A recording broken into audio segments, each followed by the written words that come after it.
The opinions expressed in this program are not those of CISA 7 or Time Warner Cable.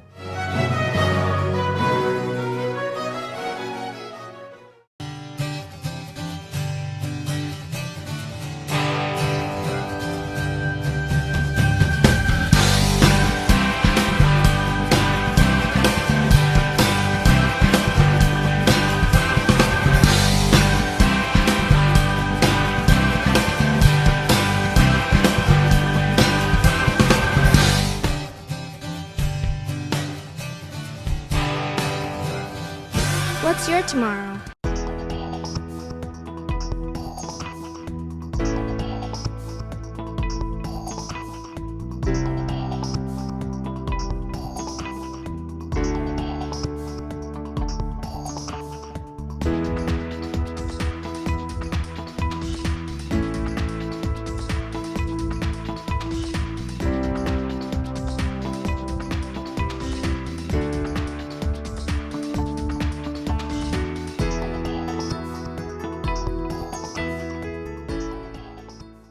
We traditionally begin every meeting with an open forum. Tonight, we're actually going to have two opportunities for people from the audience to speak to the board. The first one will be our traditional open forum, where we listen to what you have to say, take into account things you say, but we don't engage in discussion.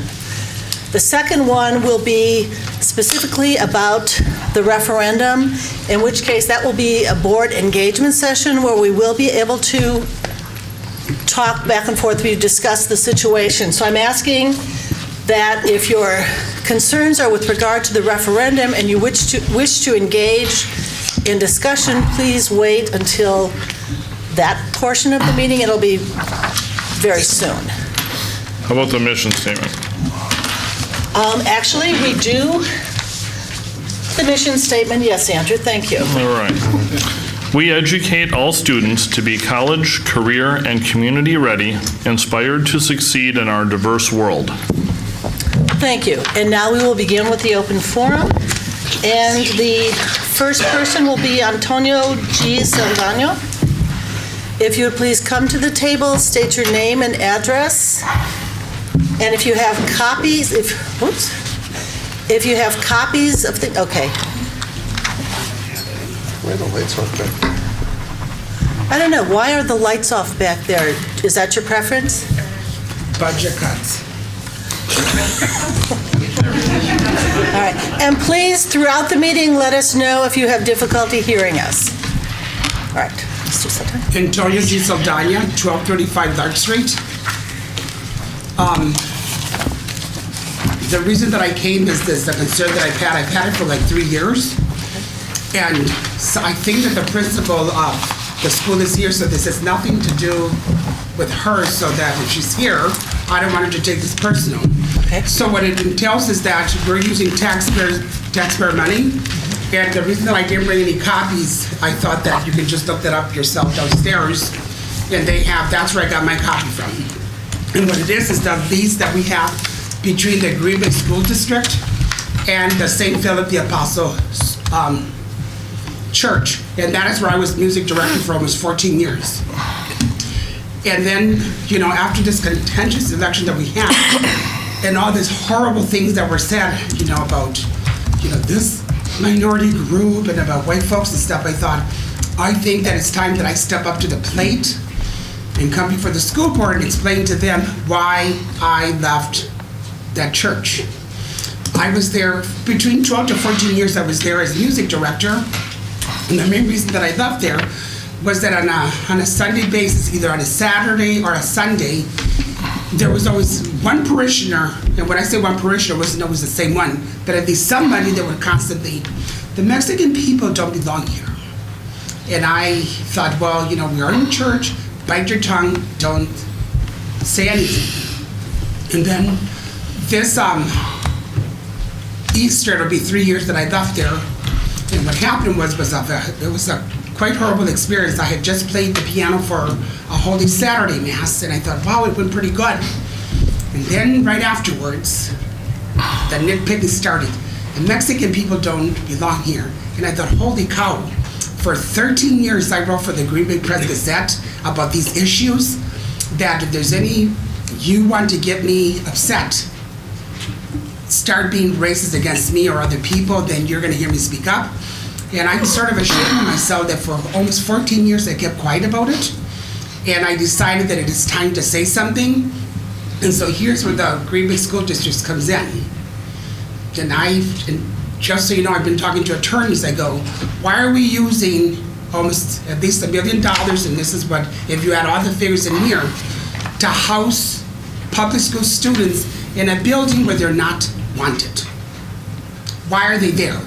And I purposely chose to bring this up here because then that, and not to be disrespectful, it forces you just to listen and not be able to comment because I will be back. But I wanted to let you know that our taxpayers, now 1 penny should go in housing anybody where they're, if you're white or if you're black, if you're male or female, if you're gay or you're straight, and you're not wanted there.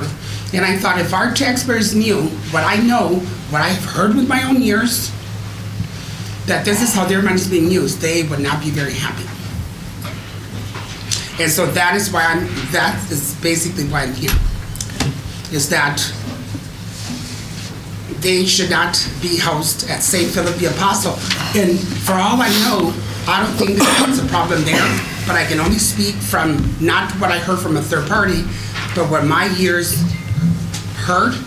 And I know I heard it because it was directed precisely at me. And not only to myself, but also to my children who happen to be biracial.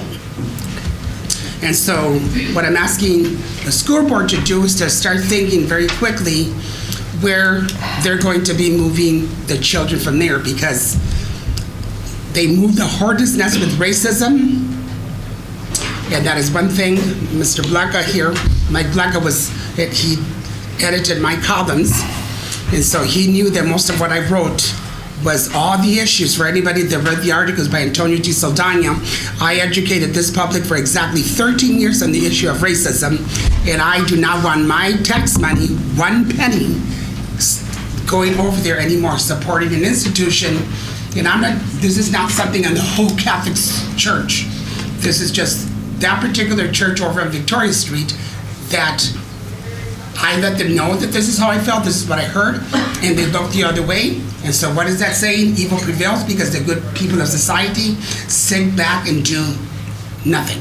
Well, thank you very much for stepping up and sharing that with us.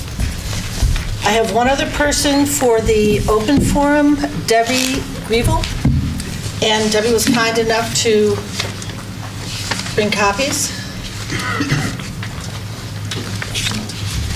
And again, if you would please state your name and address. My name is Debbie Gravel. Sorry. Is this good? It's good for me. Can you hear her? Yes. All right. Oh, no. You want to pull the mic a Sure. little closer, please? Like that? Okay. My name is Debbie Gravel. I live at 1302 Reed Street in Green Bay. And I'm here tonight as a retired Green Bay public school teacher, a mom of some kids who went through Green Bay public schools, and a member of Green Bay Advocates for Public Ed. I'm questioning the district policy for distribution of non-school materials, in particular requirement number 2 of that policy, which states the material promotes educational or recreational programs, events, or activities serving public school-age children. A few weeks ago, the Green Bay League of Women Voters and Green Bay Advocates for Public Ed requested to distribute the attached flyer about a Wisconsin Public Education Network presentation they are co-sponsoring later this month. We had hoped to distribute it through the elementary Tuesday packets. The request was denied, I was told, because it is not something that kids would attend, and so did not meet requirement number 2. That part is true. The program is for adults. However, this certainly would be something that would serve public school-age children because it would be helping their parents and guardians to be informed of current issues affecting schools. I feel the district has an obligation to help inform the parents of the children they serve about the state of affairs impacting public education. The institution of public ed is vulnerable right now, And yet I'm sure that there are many people who don't realize it is because they are not aware of what is going on or don't understand. We need to do everything in our power to educate parents so they can make informed decisions about their children's education. This is an all-hands-on-deck time. Because of this, I'm wondering if parts of this policy need to be revisited. And I have a few questions. Who makes the decision to allow or not allow something to be posted or distributed in or through the schools? And how does the district make information like this accessible to all parents? And you understand in this forum, we cannot directly Right. answer those questions, but someone will get But you back have your copy, so, in a timely fashion. okay, thank you. Thank you. Is there anyone else who would like to come to the open forum? Hearing none, we will move forward, and I would ask Sandy to take the roll call, please. Becker? Here. Blacka? Here. Dorf? Here. Janish? Here. Maloney? Here, Wagner? Here. Warren? excused. Okay, we're also joined at the table by our superintendent, Dr. Michelle Langenfeld, and our board secretary, Sandra Heller. We do not have, in deference to the weather, we do not have our representatives from the Intercity Student Council attending tonight. Okay, and I will ask for a motion to approve the minutes, regular board meeting, December 19th, 2016, special board meeting, really, they're all special, January 3rd, 2017, special board meeting closed sessions, December 19th, 2016, and January 10th, 2017. So moved. Second. Vote, please, Sandy. Maloney? Aye. Dorf? Aye. Janish? Aye. Becker? Aye. Blacka? Aye. Wagner? Aye. That passes 6-0. There were no communications on record, so we don't need that motion. And now we get to the part where we have the public engagement session regarding facility needs and potential referendum. And I do have more speakers who have filled out paper. And if anyone else would like to speak to the board and has not filled out this form, they're right on the table outside the door. Feel free to do that and submit it to Sandy. Our first person will be Patrick Doherty.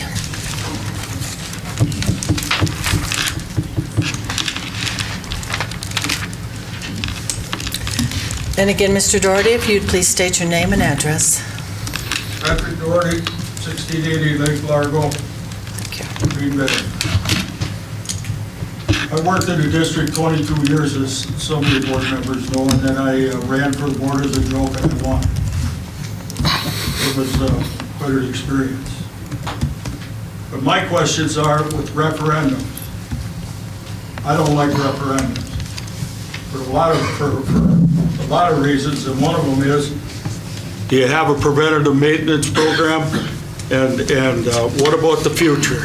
Do you look down the road and see what's going on? We just had a referendum 2 years ago, I believe, for the Franklin, Washington was one of the things on there with asbestos. I think asbestos should have been out 10 referendums before that. And I understand the problem because of those people in Madison that did what they did. I understand where the board is sitting. I really do. And as far as Baird School, it shouldn't have been built, in my opinion, and it should have been done a long time ago. There is some needs. There is needs out there, but there's future planning that should have been done. And I don't know who's been in charge. I don't know who's in charge now, but that has to be looked at, because some of these things that's happening should have been done before, just like Baird School. It should have been done. The asbestos should have been out of there. One of the things that bothers me is that when the referendum was passed for the last referendum, when that was passed, a month or so later, Baird School, Cathedral School was bought for the gifted and talented. And now that we got the gifted and talented school, now we got to get, from what I'm told by some people that live there, some houses came down, we got to have a playground. We got to refurbish the inside of it. There's kids at East and west, and now I find out southwest that are homeless. How much of that 4 million plus could have helped those kids? And maybe those kids could have been gifted and talented if they'd have had a place to sleep and been brought up the same way. So the thing is, you know, I hear it all the time from guys at the Y, the public workers. The teachers are making too much money. The public workers are draining the thing dry. It's not the public workers. The public workers, the teachers go to school, and now because from what I'm hearing, because of the handcuffs that they're put on, they can't tell Johnny to be quiet no more. You know, so the teachers do a good job. I got 3 grandkids that graduated out of St. Norbert's. All 3 of them went into education. 2 years they're in education. One's in Howard, one's in Pulaski, and one's in West De Pere. I went to each one of their graduations, and I was proud of them, but I told them they picked the wrong thing. The way the stuff is coming from Madison, and it's their fault, and I think that this board should come out publicly and let them know down there exactly. But as far as the referendums go, you got to have a preventative maintenance program in, and Andrew tells me that there's money in that. Okay, there's money in that. And then we need to have the future planning. It wouldn't be, you can't keep, as she said, the one meeting I was at, kicking the can down the road. The facts are the facts. There always has been kids transported. My friend Butch Jakes, his son went to Preble, his daughter went to East, and he lived in Alloway. Kids have been going to different schools. That's been going on for years.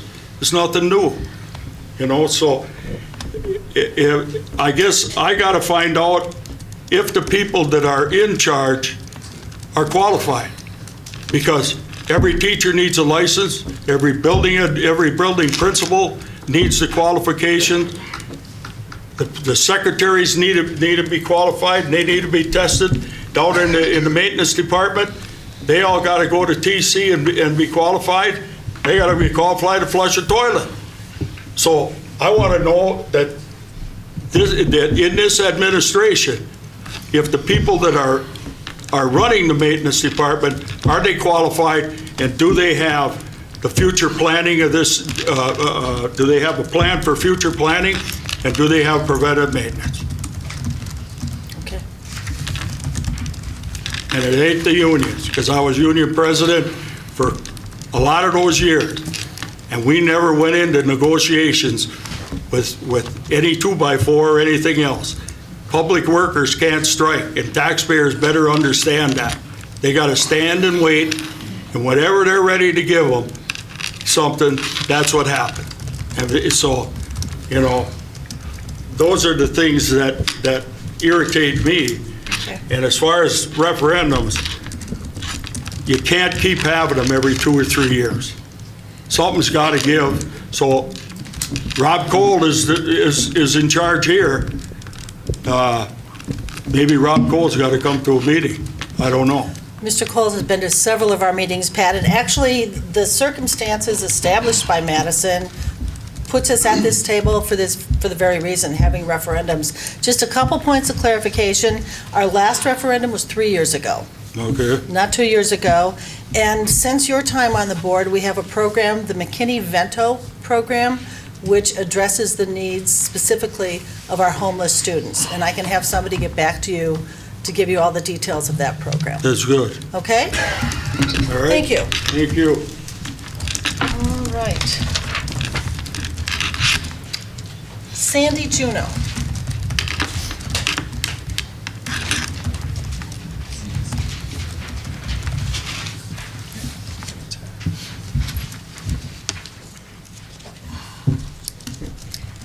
Thank you for allowing me to speak tonight to you. My name's Sandy Juneau. I reside at 616 Dauphin in Green Bay. I really appreciate Board Member Becker reading the school's mission statement because it was kind of refreshing for me to hear what it was, because I haven't heard what it was before. And I think this referendum that we're putting forth really emphasizes that what we're trying to do is invest in our young people. And I am very much support of the referendum. More specifically, I'm in support of the fine arts program.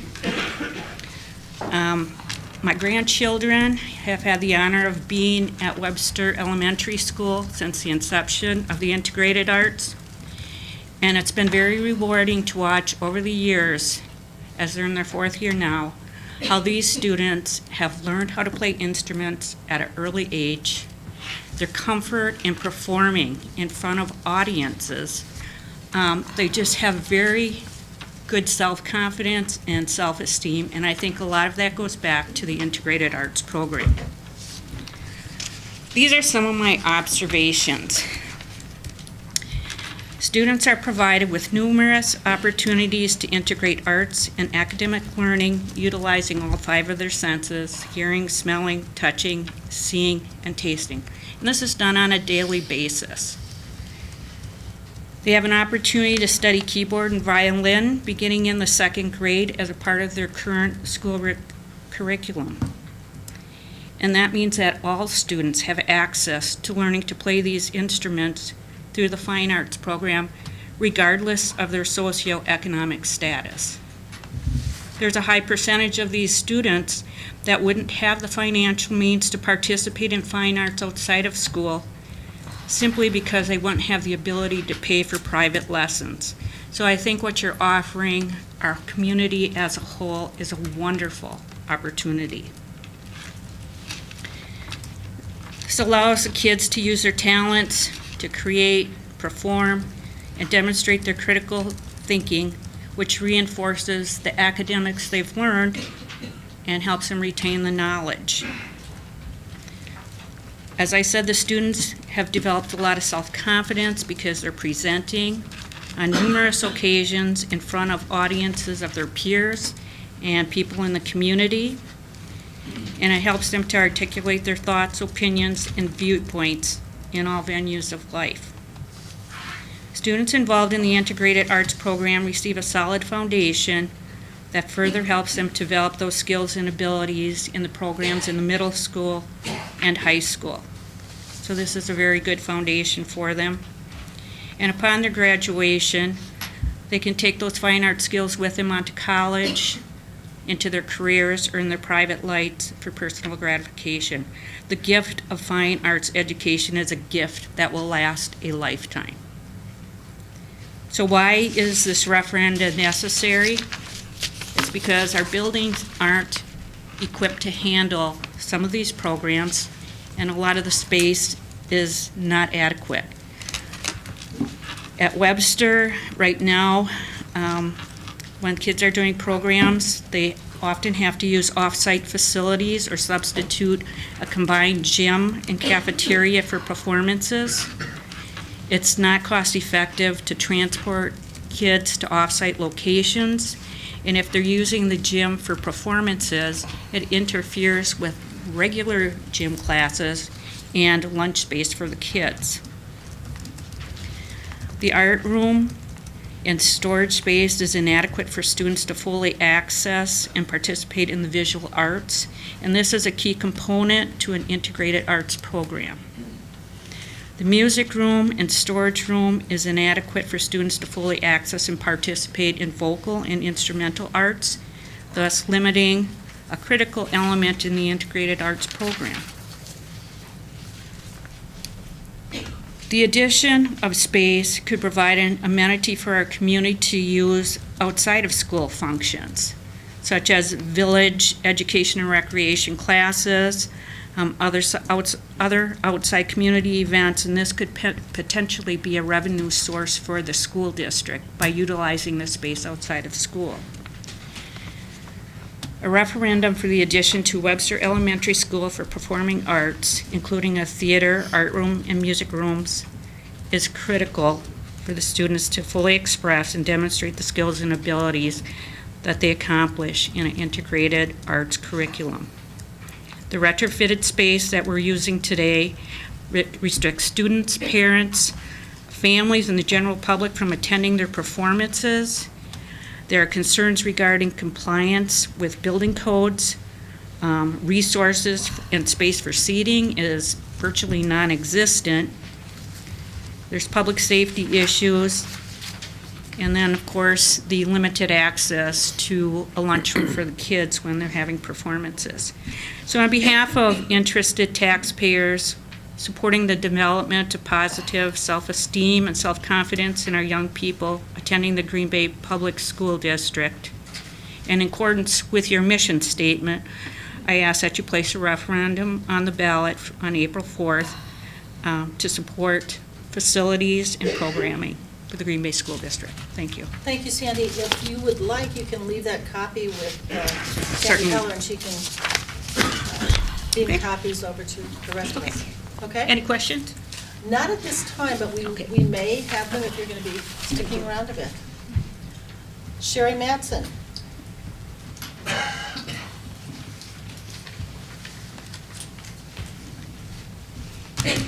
Hi. Hi.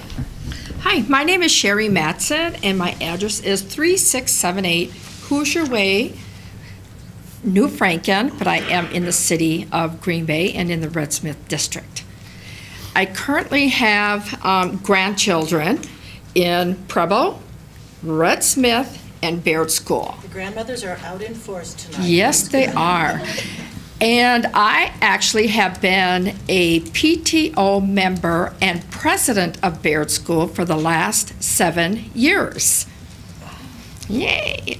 So my biggest concern is Baird, and obviously that is a lot of people's concern, and I can see from the options that Baird is definitely going to have a huge change, and I'm all for that.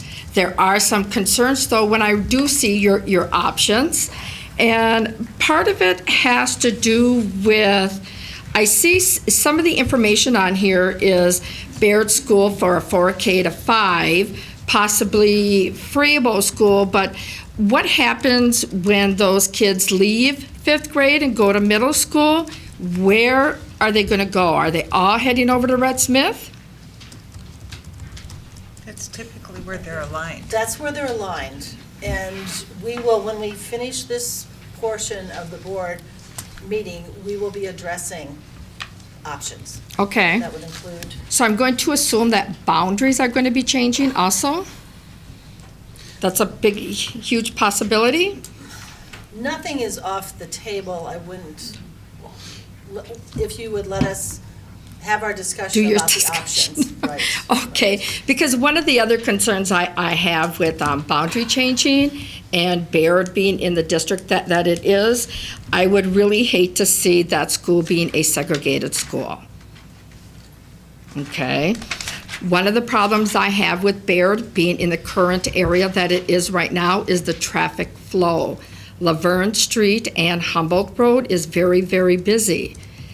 We do not have any place, if you've ever been there in the morning or after school, there is very little area for walking kids to walk because the only sidewalk in that area is on Laverne Street. And there are no other sidewalks, not even on Humboldt unless you're going down towards Humboldt, but nothing going up towards Humboldt. The other thing is when parents do drop off, pick up their kids, the traffic is horrendous, not only from parents picking up kids, but workers going to work or going home to work. So the traffic is very heavy. There is no really pattern for parents to be stopping and picking up or dropping off their children there. So that is a big concern of mine also. And then as I was looking through your proposal, and as I was reading what the Press Gazette was insinuating, it looks like Preble also has an overflow problem, and that's according to what my granddaughter is telling me.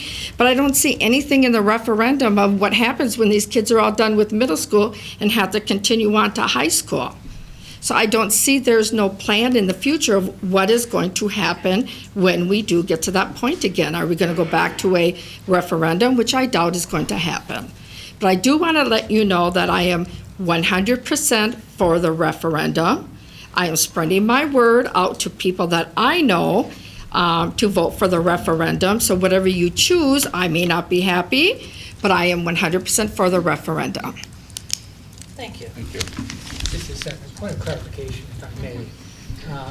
You indicated there are no sidewalks going east on Humboldt from Baird. Mm-hmm. And I don't believe that's correct on the north side of the street. Yeah, it's on the other side of the street, but when you have kids on this side of the street, there's no walking. There's a crossing guard there before and after school. Also, that sidewalk has been extended all the way out to Huron Road now. But there's no crossing guard on any of those other streets going east. So in other words, so what you're saying is, right on Laverne and Humboldt Road, the crossing guard crosses them across Laverne, but from that point on, with all the traffic of coming and goings and buses, there is no sidewalk there for those kids in this area to walk. And when there's snowbanks, they're walking on snowbanks. Thank you. Thank you. I think, if I could. Sure. A couple of things. I think that one of the opportunities I would gather, having talked with Mr. They can't hear you in the back. Thank you. Can you hear me now? Yeah, great, thank you. I think one of the opportunities as if Barrett is a school, a new school on that site, it would be an opportunity to address some of the traffic pickup and drop-off concerns. That would, I'm sure, be part of the discussion as an opportunity to change things a bit to address that.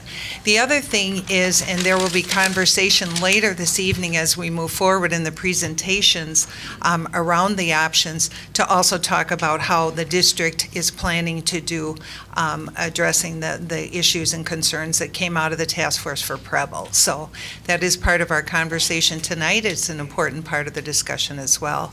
And I know Mr. Magus will be addressing the board with some updates for folks. So more to come. So thank you. Thank you. All right, next person, Molly O'Neill.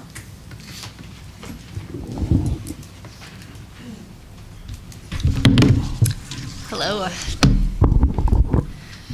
Do you want my address? I do. Do you want my home address? I want your, yeah. Okay. Your name and address. If you want to let people know what you do for a living. All right. So my name is Molly O'Neill, 638 North Superior Street, De Pere.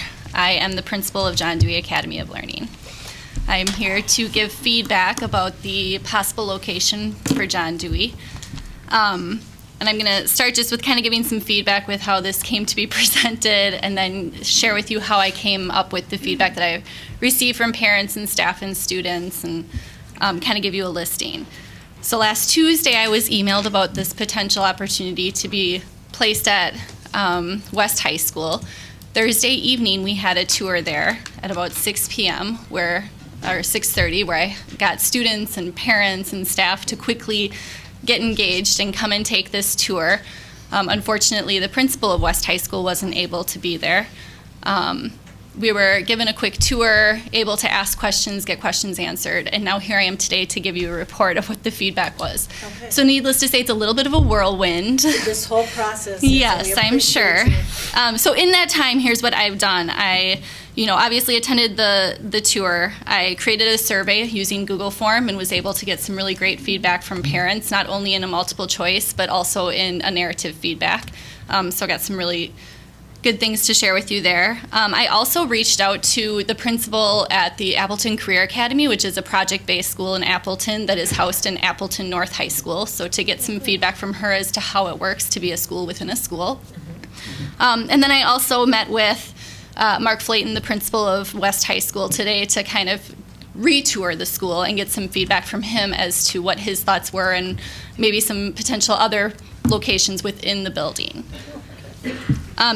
What I know so far is that parents they have a lot of feelings towards this, both positive and negative. So I'll start with some of the just kind of logistics of who John Dewey is. 72% of our school population comes from the east side of Green Bay. Now, as a Green Bay native, This east side, west side seems to be a little bit too drawn out and seems to be a little too dramatized when west is, I think, a mile away from East High School. So I get that. However, river, I know. Yep, that river. I'm going to the west side. Do you need anything? It's really not that big. However, it is the reality of our district, and it is a reality in the minds of our families. Parents choose John Dewey because they're looking for a small school, they're looking for that safe environment, that really community feel that we have created at John Dewey, that community culture that we've put in place. And it's outside of a traditional setting. So just some brief statistics out of the multiple choice part of the survey that I provided them. 40%, so of the parents and students that responded. About how many? It was about 50% that responded. And what is that numbers-wise? How many? Numbers-wise, about 60. 60 people? Mm-hmm. Okay, so you had 60 responses. Mm-hmm. Okay, thank you. About 40% are against the move to the west side. 55% are excited about the opportunities of being within a high school location. So that was an interesting, that kind of goes back to that whole west side, east side thing in my mind. 16% do not believe the district will give freedom for us to design the space. I thought that was really important because that means 84% believe that if you are going to put us at West High School, that we're going to have a lot of say in how we design that space. Okay. So I wanted to make that clear that that's the expectation. Okay. And 50% believe if we can create our own entrance, our own space, and our own start and end times, which it already would be different than West High School, it would be a good location for us. So here are some of the concerns or some of the negatives that I was able to put together. There's a concern as to whether it would be an equitable placement based on our students and the programming that we provide our students. It feels like a quick fix. It's the middle of West High School. It's not a wing. It's not. It's the middle of West High School, and having its own entrance would be a bit of a challenge. Safety is a big concern. That came up several times because of the entrance that we were shown that would be our entrance. There's not really a separate entrance from West High School, and students that attend West High School would be able to go through the same entrance, and the entrance kind of goes right through the cafeteria. There's classrooms right around there, and then up the stairs and up. So again, that security piece. And many of the parents said it almost felt less secure than what we currently have. Autonomy. So as we look to how we're finally really getting our own brand and getting our own identity, how will that be impacted by being placed within a school? We would now be part of West High School, and the other thing that followed up with that is it feels like we're becoming a program. Is there enough space there to be our own entity? Can we actually utilize the space so that the space would fulfill all of our needs and not have to share with West High School? That would be the ideal situation. Another one was other schools have their own building. There are specific schools called out, Minoka Hill, Da Vinci. There are some elementary schools that have low population that all have their own schools, and so that was a concern of parents. Why wouldn't we?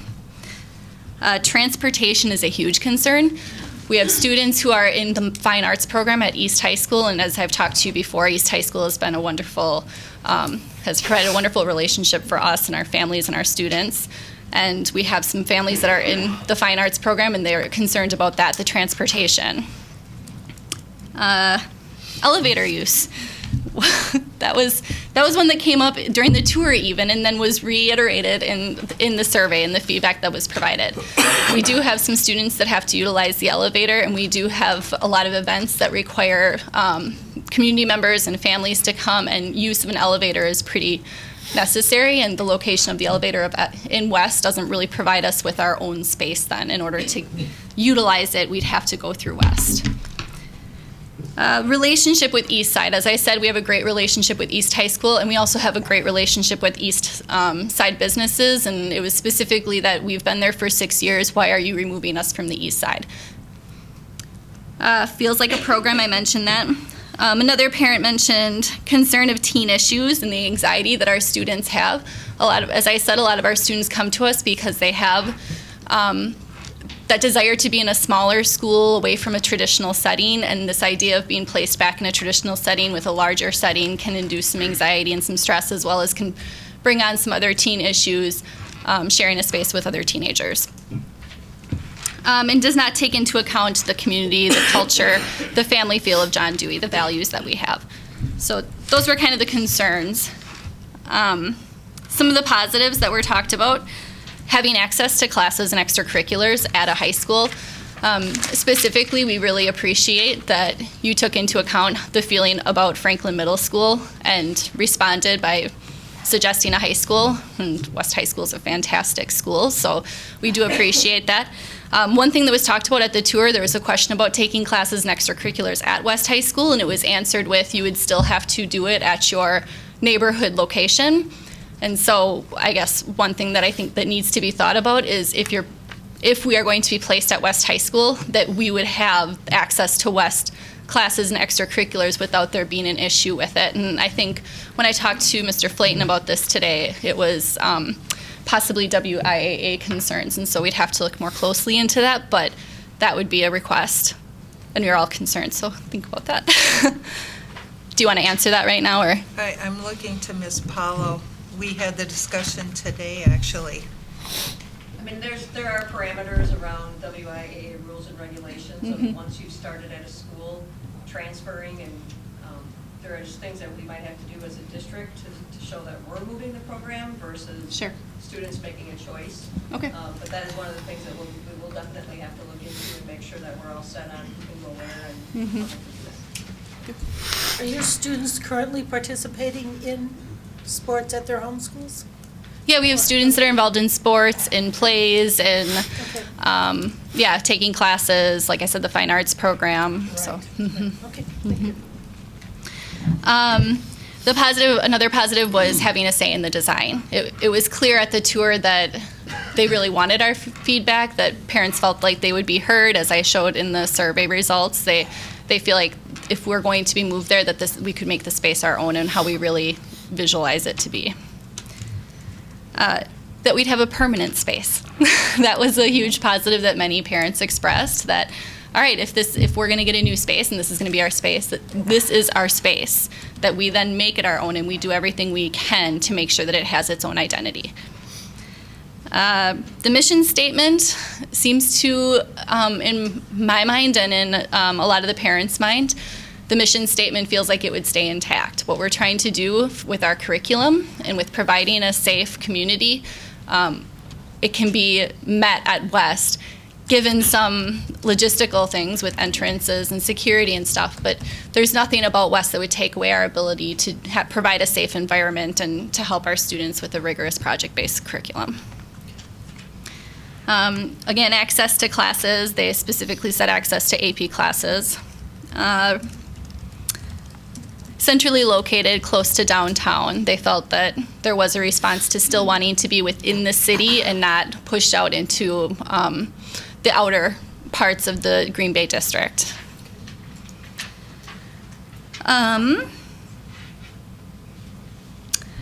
When I met with Mark today, Mr. Flayton today, we pulled out the maps. We actually walked around the building, and it was kind of nice to be able to go back and walk around the building without the big crowd that we were able to get Thursday night. And there was a wrestling tournament, a concert going on. It was a busy building that evening. And so it was nice to go back and really take in the building without all of that going on and see the space. And to reiterate, the space is very central in the school, and I guess there are questions as to why right there. When I met with Mark, we did look through the map of his school, and we were looking at possible locations within the school. Should this be kind of happening that we're going to West High School, we would like to have maybe a conversation about other options within the building where that could be done, as opposed to the location that was proposed to us. So that would be wanted to be talked about. The other concern that did come up, and I know I went back to concerns, I apologize, but the other concern, I know, the other concern that was brought up was that the feeling that because there is a school on the west side that is not at capacity, that then you bring in another school and just put it there to fill up the capacity, as opposed to truly thinking about what would be a good placement for John Dewey and what would best fit the needs. So there is that concern that it feels like a quick fix, and that was expressed in several of the feedback from parents, both from parents who are positive towards it and parents who are negative towards it. As the principal, if I can, my biggest concern has to do specifically with the fact that 72% of our students are from the east side, and all but I think 1 or 2 of our students that are set to come in next year are from the east side. And so that's a concern as to whether they will still continue to send their kids to John Dewey, knowing that transportation will have to be figured out. And so if this would be moving forward as the placement for John Dewey, I feel transportation would be an issue that would really need to be discussed and figured out for our students. Any questions? No? We have 2 more people Okay. who are folks addressing JDOL, so we'll great. further discuss. Thank you, Molly. Thank you. Teresa Surgat.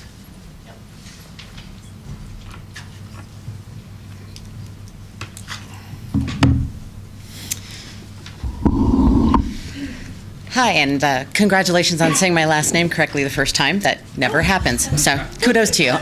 So the name is Teresa Surgat, and I am here to speak on behalf of JDOL and show, as a parent, to just offer my thoughts.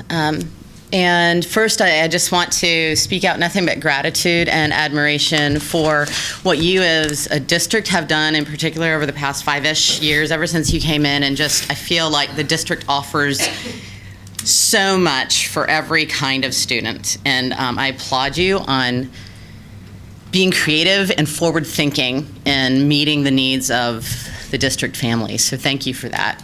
I have 3 children in the Green Bay public school system. My youngest is at Aldo. She has been admitted. She has been accepted to the fine arts program at East. And coming from Aldo and being a project-based learner, she is looking at JDOL. She's actually touring this. She's shadowing this Thursday. Her older sister also goes to JDOL. My son is thriving and loving life at East High School. So he's solid. He's there. In particular, as far as JDOL, my oldest, her first 2 years were at West High School. We chose West. We were in Southwest District. We chose West initially because of IB and also because of just some of the charisma that the school offered. After 2 years, she went through some serious struggles, and this is where I personally have nothing but incredible actual love for what you guys did for us a year and a half ago. She struggled with major depression and major anxiety, and we needed to pull her from West, pull her from a traditional school. I don't think the issue is with West. The issue is more with part of growing up and things that she went through, but there was definitely, we needed to separate her and come up with a better alternative for her to succeed. At that time, we thought of homeschooling, and in that process of homeschooling, because I am not a homeschooler, I was looking at different online programs, and I looked into one not knowing, because of WIAA regulations, she still wanted to play golf for West. So I looked at one, didn't know that it was technically outside the district, and like literally the day before the first practice of golf, I called and spoke with you, the superintendent, and you connected me to whoever I needed to talk to get paperwork in motion so that my daughter could still be on the West golf team, still be homeschooled, but it was technically through John Dewey. And for where she was at in her life and in the state of crisis that we had been coming out of at that point, it was wonderful to get your support, as I said before. But it was also great that she was still able to play golf at West, but then she was able to the online classes through John Dewey. After a few weeks and with her being mentored with Allison, we then, it was shown that Grace needed to start socializing again. And so then we started having her go to John Dewey, still doing the online courses. And from where my daughter was at in August of 2015 to where she's at now, like truly she's come back to life. I mean, it was very scary for a while. I'm glad that your daughter is doing well, but if we could focus on the referendum piece. Yeah. Just for the sake. My whole point, though, is because of the community sense that's at John Dewey. Okay. That's the whole point, and that's why I'm sharing this story, for you to understand how close and how intense it got. Sure. And if it had not been for the community aspect of John Dewey, I do not think she would be where she's at now today. Okay? Whereas she auditioned at UM this weekend for the BFA program. Like, she's come out, like, it's Good for her. all right. So that's my whole point of saying that. All right, is so for you to understand where it came from, and for her, because of having that experience and working with Molly, that community feel is pretty powerful. And for my youngest, who will be at the Fine Arts Academy and who has also that strong, is really drawn to project-based learning and also drawn to that sense of community. And we live on the east side, so it's hard for me not to be partial, to not want the school to move. I understand if there's a relationship issue with the current place that you're renting, that facility, I can totally respect that. But I guess I see lots of other options on the east side that it could still work out, and if it was in walking distance of East High School. I mean, because the relationship has already been established. For 6 years you're there's a working and wonderful relationship between East High School and the Fine Arts program and their extracurriculars. So that's where I'm coming from, and that's why I want you to see that, as far as, especially to go to West and be a school within a school, and the anxiety and depression piece is crucial for you to understand that for some kids, especially my daughter, there's no way she could have gone back to a school that had nearly 1,000 students, or whatever the population of West or East is. It needed to be that smaller community school. So even a school within a school like that, it could trigger things for some kids, like Molly mentioned, and my kid is one of those kids. Okay. So that's, I just wanted I wanted to take you down that journey so you could see the whole picture. Sure. Okay? Thank you. Yeah, so thank you. Okay, thank you. Mm-hmm. Brad Jensen.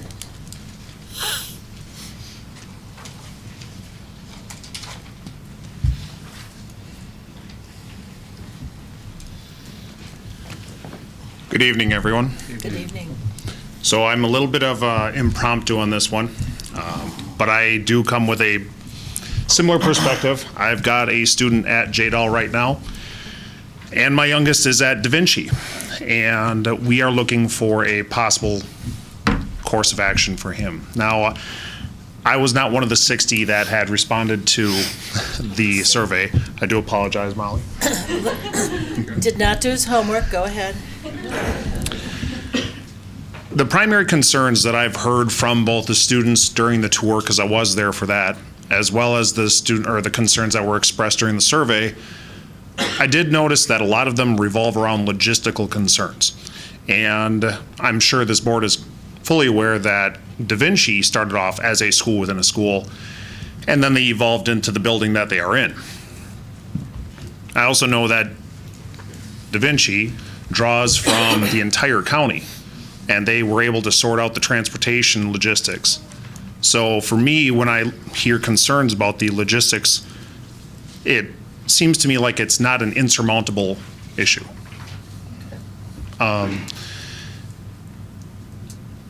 When we're looking at JDAL and we're looking for the possibility of expanding their space, we know that West has, from my understanding during the tour, they said West has a capacity of 500 that is not being used right now. And it is the largest capacity available currently. Is that accurate? Roughly. Was it Mike's? Yes. I have the book here. Okay. Yes. All right. So rough guesstimate. So I guess what I'm looking at is the reason why we expanded Da Vinci into a full school on its own is because they were trying to draw and fill the capacity. They now have somewhere around 250 students, and I think JDAL is looking to expand to 125. Is that also accurate, Molly? Okay. That is. So I guess the question is, are we looking to maintain the community feel? Are we looking to expand beyond the 125, or are we looking to stay within the 125? The charter is at 120. if I'm not mistaken. Somewhere around in the there. charter, Okay. and there's governance, and the board has approved the charter at 120. Okay. So I look at it as a need for space. I think that West Side meets that need. I think West Side is just as centrally located on the west side as J-Doll is currently on the east side. I also know that we're trying to get away from rented spaces. So I see the need because when you own the property, you own it. You don't have to keep paying rent on it. And I also know that the logistical concerns about, security, about the elevator, the various different spaces can be addressed. Those can't be modified really at their current location beyond what we've pretty much already done, from my understanding. You have to get permission of the building owner to do it. For instance, if the students at J-Doll wish to have an actual kitchen so they can cook on their own, they have a cooking class or whatever, they can do that at West. They can't do that where they're at now. If they want to have a shop, that's their own. Even if it's a small shop, I know West has their own shop. But if they're looking at expanding to have their own little place, they can do that. As long as that creative flexibility is maintained within J-Doll, then I think it's a great idea to have it within West, as long as that independence and that separation exists. So I also support, excuse me, I also do support expanding Baird and Preble. So the referendum in whole is there. I do agree with it. I just want to make sure that J-Doll doesn't get lost in the mix. I want to make sure the school is provided the sufficient funding to address the logistical concerns and then work in partnership with the other schools so that if we need to have shuttle services or transportation, that way it's not such a burden on the students to go from one location to another. Even Uber rides. I mean, something as simple as that. It's possible. And I think it's just a matter of, are we willing to? Thank you. Brad, I just want to clarify, there is no expansion of Preble in this referendum. Oh, okay. We're putting together a task force to look at some short and long-range needs of Preble. We realize Preble's overcrowding, but the most immediate need is the east side elementary overcrowding. We're addressing that first, but Preble at some time will be addressed, but not in this referendum. Understood. Okay, thank you. Thank you. Katie Williams.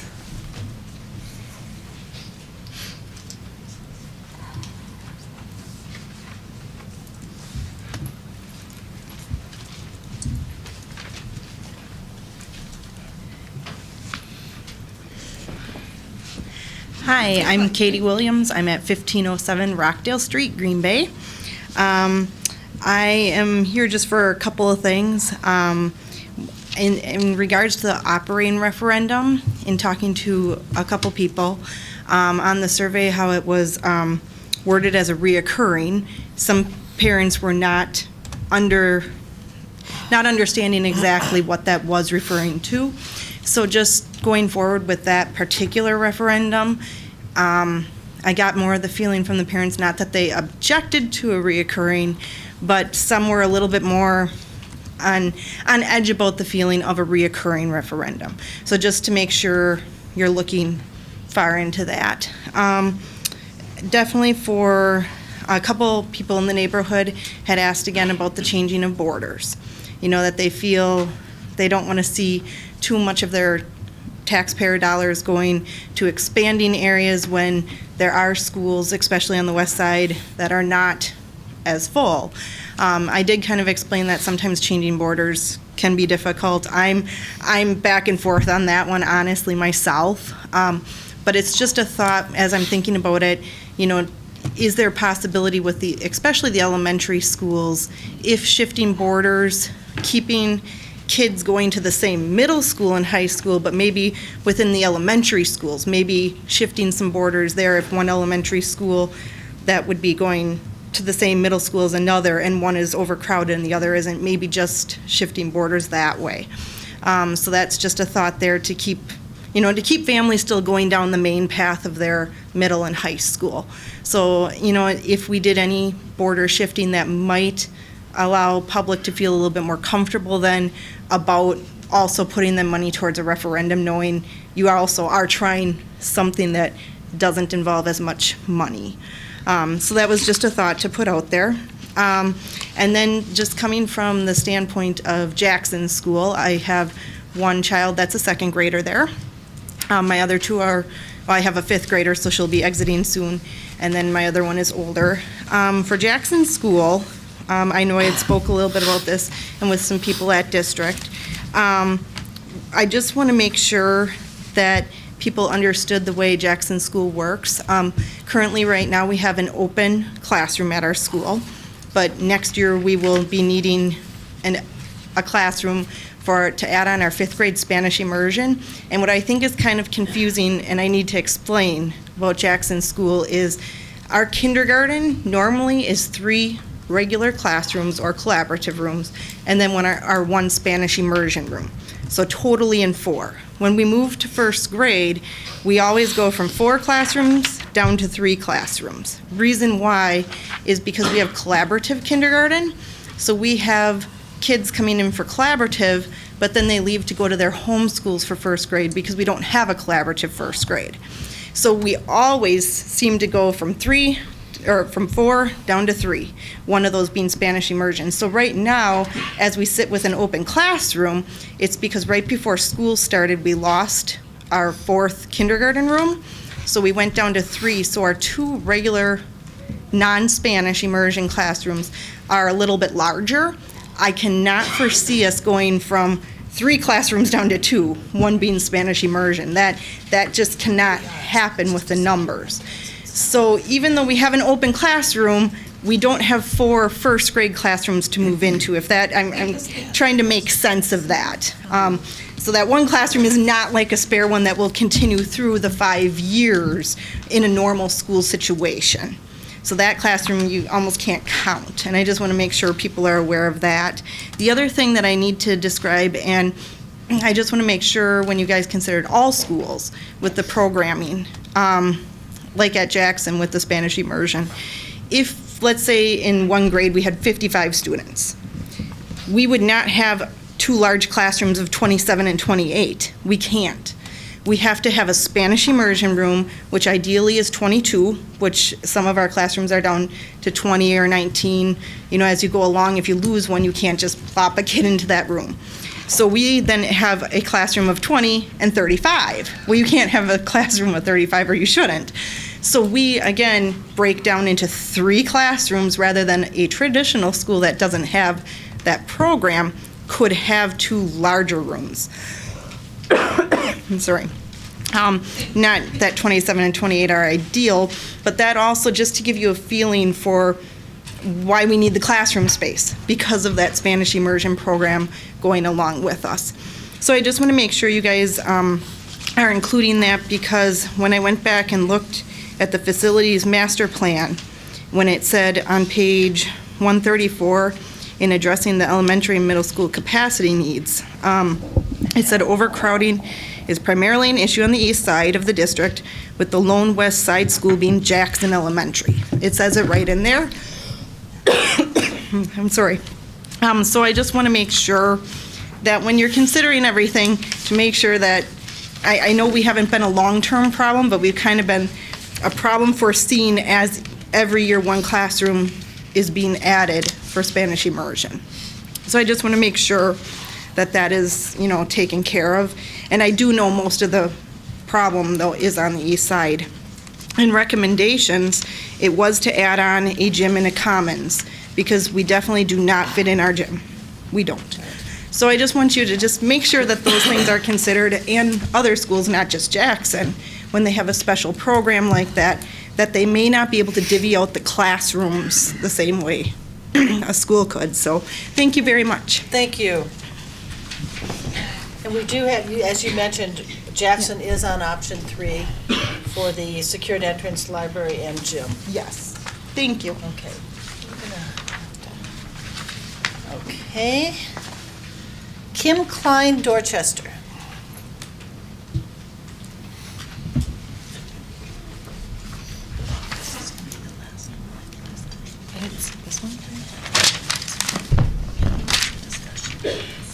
Hello.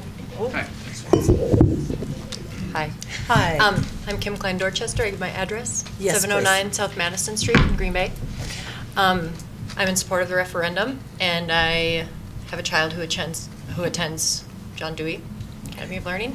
And how John Dewey, how I became aware of the school is I actually have a 7th grade son who has Asperger's syndrome.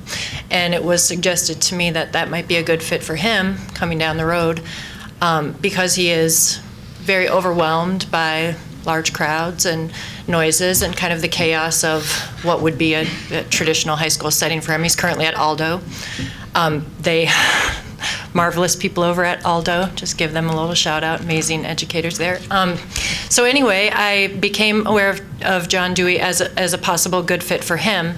And the more that I learned about it, I thought it would probably be an exceptional place for my upcoming 9th grade daughter to attend. So we went to an event night, and then we toured and she shadowed and she loved it. And it's been an incredible fit.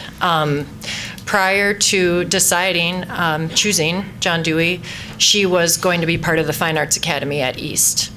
And we were pretty set on her attending there, but the more that we explored the options at John Dewey and what it would be like for her to go between both schools, we realized that she wouldn't lose any of her music opportunities. She could still attend East for orchestra and choir and show choir and after school, extracurriculars, and then she could create her own learning environment really at John Dewey, and it just seemed like the best of both worlds, and she is absolutely thriving there.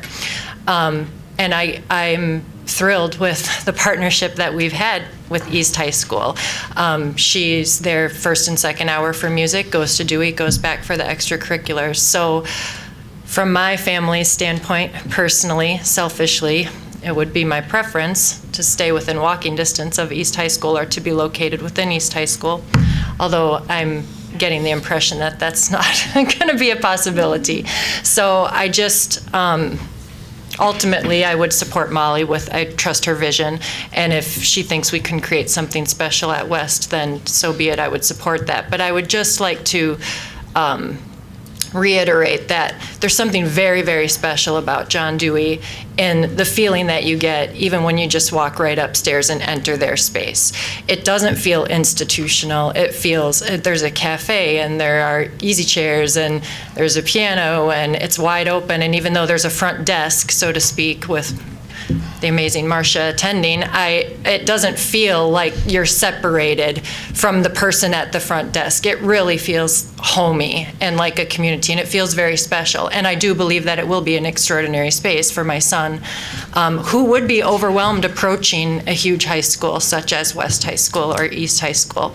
So if in my dream world where everything perfectly meets the needs of my family and my family alone, I would love to have John Dewey have its own existing space where it has complete autonomy, where it has that community, small feel as you approach it from the time you approach it, which I just don't see that really happening as we're approaching West High School with the big parking lot and the big building and the hustle and bustle of the several hundred other students.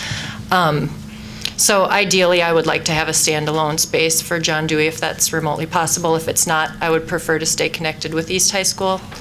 And if not, please allow us to make the very best space possible at West High School. I did take the tour, and right now, as it exists, it's a hallway with lockers. So it was really hard for just the average person. Your architect was wonderful in describing different things that he could do with the space, but as a parent with not a whole lot of vision in how to transform a hallway into something that feels warm and wonderful the way it feels when you currently enter Dewey, that was really hard for me to picture. And lastly, the interior space of the West High School portion that they were showing us for possibly for our school, the innermost space is completely self-contained. There are no windows, and I found that to be off-putting. So I don't know if perhaps there is a better space in the school to locate so that the added square footage, yes, it's wonderful to have additional square footage, but it would be nice for that to be not so claustrophobic feeling. That's all. As a mother, I appreciate your wanting to stand up for your own children, but I also appreciate your willingness to consider options. Well, yes, there are other families that attend John Dewey. Thank you. I'm going to ask, Amy Cyber is the last person who has submitted paperwork at this time, because then I would like for the board to have a chance to discuss the options that are in front of us. So Amy, if you would like to. And we will, if you have concerns or questions, feel free to raise your hand. I don't want to cut off the board or the engagement completely, but I do want to have us have a chance to discuss the things that are in front of us. Again, with the weather, and I don't know if anyone is monitoring the weather. But that being said, Amy, welcome. Hi, thank you. My name is Amy Sieber. I live at 480 Masters Lane, and I'm here to speak in favor of the referendum, but I do also have a question to the board. I was a member of the task force that was charged at looking at some of the options of the referendum, and one thing that has come out that the task force was never addressed was the possible expansion of Frable into a 4K5 or other possibility.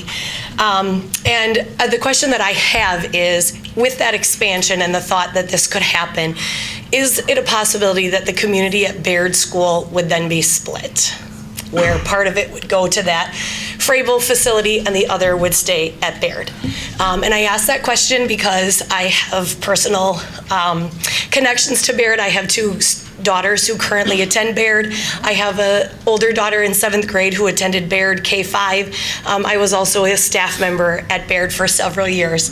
And if splitting the Baird community is something that is on the board, I just would like to caution the board and really have you think about that, because the community at Baird is a fantastic community. The students, the staff, the families really come together, support each other.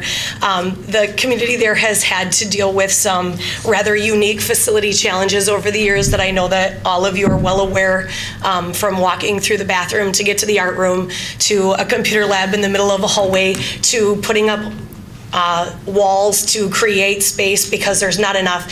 And now currently there are 2 classrooms in the building where children are sitting on 5-gallon buckets because there's not enough space in there. And all of that put together, Baird has done amazing with the staff and the students and excelling with the things that they are able to accomplish with those unique facility needs. And so it would really be a shame to split that apart.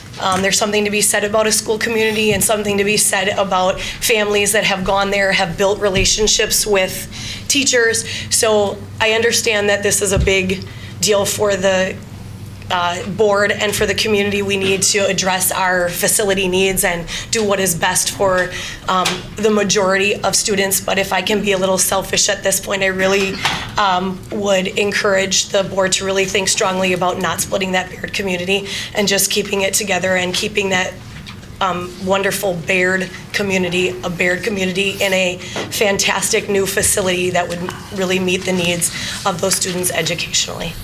So thank you. Thank you. Thanks, Amy.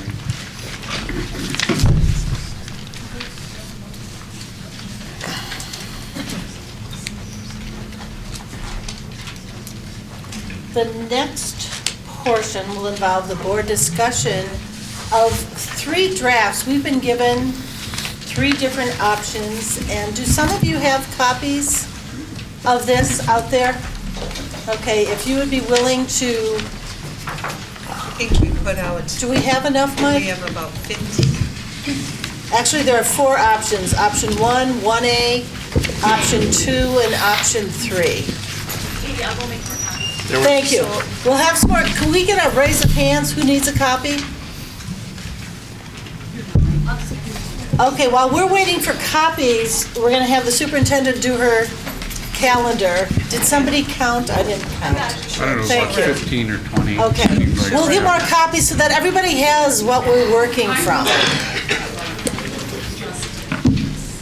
So as they get those copies, part of the report tonight, just to give you an update on where we are with our calendar, on January 23rd, we have a special board meeting. That will be the opportunity for the board to adopt the resolution.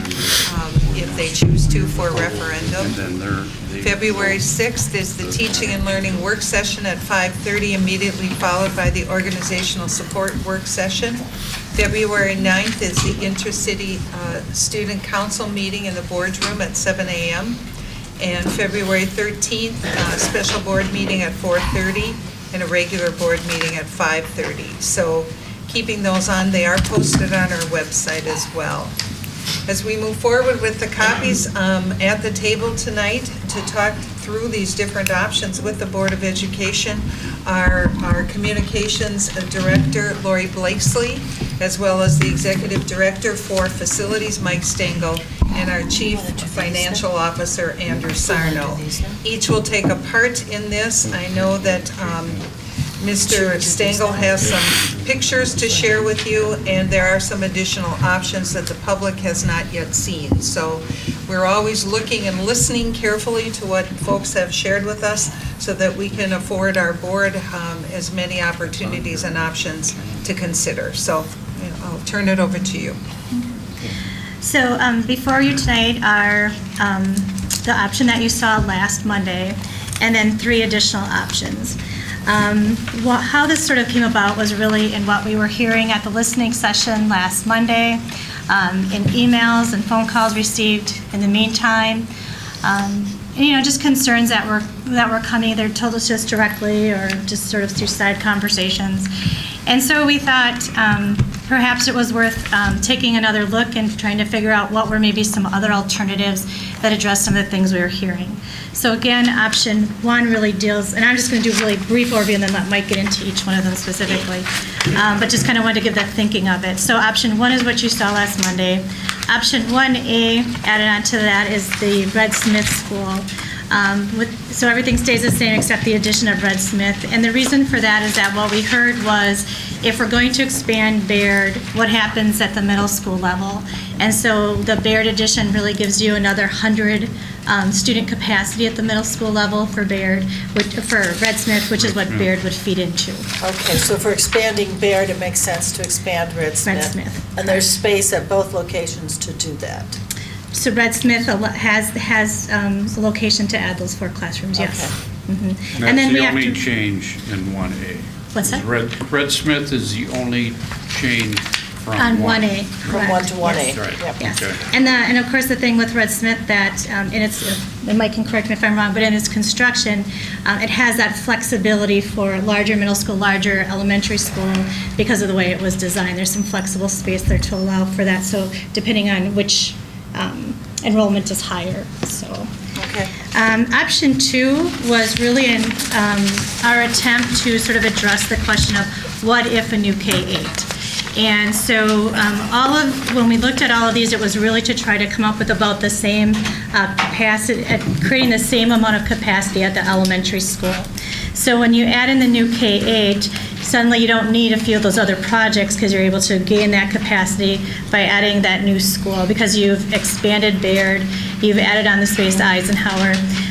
The only concern perhaps with this one is just it really does cause a lot of shifting of boundaries to fill up the new school. And so that's why we came up with option 3, which we felt that one of the main concerns we've heard is a concern over boundaries, a concern from Baird families around the addition of Frable to option 1. There were some concerns about that, as well as just that kind of continuing to try to shift and ending up touching a lot of families. And so option 3 was really our attempt to try to figure out how do we resolve concerns such as our concerns with the ELC building, our concerns with overcrowding, but yet try to keep kids as much as possible in their home schools and address those issues that way. So I'll turn it to Mike to explain in greater detail. Okay, well, I'll start off with option 1 and just to review some of the projects for people that weren't here last week. The first 4 projects have to do with capacity. Baird would be completely reconstructed on its existing site as a 600 student school.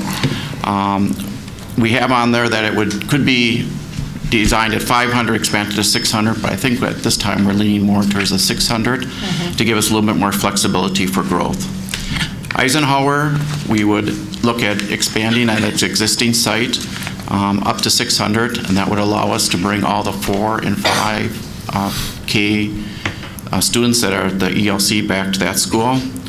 Freyville, in this plan, would be expanded to a full K4 through 5th grade, and that would allow us to take students, and that would take some students out of Baird, take some students out of Martin, and allow us to shift students from Sullivan and Dan's to Martin, and then Martin and Baird out to Freyville.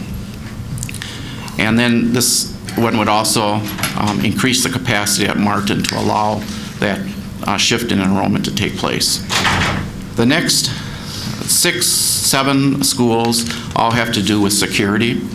These are the only schools, Jackson, Doty, Jackson, Jefferson, Keller, King, Wickwiock, and Wilder, that do not have secured entrances where you have to go through the office and then check in and then go into the school. A lot of these schools have, the offices were designed more in the center part of the building. And so we would put all these schools on, and that would take care of all of our elementaries to have secured offices.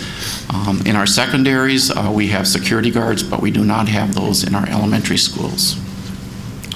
The next 3 schools, Webster, Washington, and East, have to do with the fine arts strand. There's been meetings taking place with all 3 schools discussing the needs for this strand. And so at Webster, they would be looking at constructing a stage, performance area onto the existing gym and cafeteria, a piano studio, and a multi-purpose area which could be used for art displays, a maker space. It could be used for dance. It would be a very flexible use space. And then additional storage space for music, costumes, all the items that add up in the fine arts area. At Washington, there would be construction taking place and renovation for the fine arts, constructing an orchestra room. Right now, orchestra is on the stage. It has a separate band room and a separate chorus room, but it does not have a place for orchestra. We would also be looking at renovating the auditorium. It is one of our older auditoriums that has original seats in it, needs upgrading and lighting, sound systems. The stage floor needs replacing. We would also be looking at doing an area for dance at Washington, along with correcting some acoustical issues in the chorus room. And then at East, we would be looking at renovating some areas for dance and replacing the stage floor, doing some upgrading in the auditorium, having some spaces for gallery spaces throughout the school, and a black box room. And then the last 3 projects, Edison, we had talked about because of the crowding conditions. Over the years, because of programs being added, the capacity at Edison has actually dropped, and it has a very undersized cafeteria commons, and the kitchen does not function well at all for the amount of students there. So the plan would be to add on a new kitchen and cafeteria to the outside of the building, and then renovate that area for additional classroom space, which would bring the capacity back up to its original design, 1,200. John Dewey, moving to West, we've had a lot of discussion about this evening. So, and then the last one is district-wide spaces for community service partners. We have several partners in the district. We have a medical clinic over at Nicolay School that's in a renovated locker room area that services the Nicolay community. Those services are donated and are not sponsored by, are not part of the school district itself, but are donated. And we provide the space for that services. We have oral health that is in a lot of our schools, and we don't have proper locations for them to set up in. A lot of times they're set up in teachers' lounges, in hallways, wherever they have a little place that they can work. And then there's other community services that we're in the process of looking at that would be expanded to meet the needs of our students. So that was option one that we had proposed last week. As Lori had said, we had gone back and looked at it. I just wanted to point out something on option one, because I think some people in our audience are particularly interested in this. And I want to go back. One of the recommendations made to us by our Citizen Task Force was to end our use of rental facilities. Option one would allow us to move all 500 kindergarten students out of the former St. Philip school into our existing schools. Is that correct? That is correct. And then John Dewey would be moved out of rental space that we rent from St. Peter and Paul Parish, their former school, although the Head Start Center would remain there, at least for now. But this takes care of the rental facilities at St. Philip's and partial rental facilities at St. Peter and Paul, correct? That's correct. Okay. Don't they all do that? Yes. All the options will do that. eliminate. Yeah.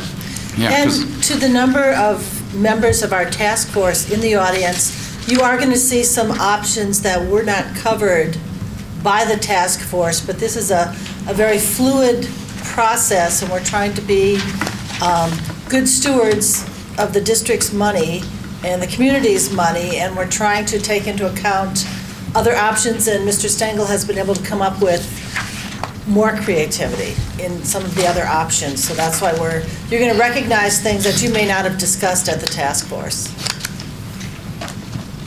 Okay. And then as Lori says, in option 1A, it's basically the same as option 1 with the addition of classroom space at Red Smith. And as Lori has stated, that would, because of expanding Baird, we need to expand our middle school that Baird feeds into, which would be Red Smith. Our projections show that the Red Smith middle school enrollment is going to continue to increase and be over capacity. Then option 2 came, as Lori also stated, from feedback that we received. There was people questioning on a K-8 school. We could build a K-8 school out on our site. We have a site out on Erie Road that was purchased for the construction of a 4K through 8th grade school. That would have a capacity of approximately 1,100. And with doing that, we would no longer be looking at doing anything with the Frabo School, the Martin School,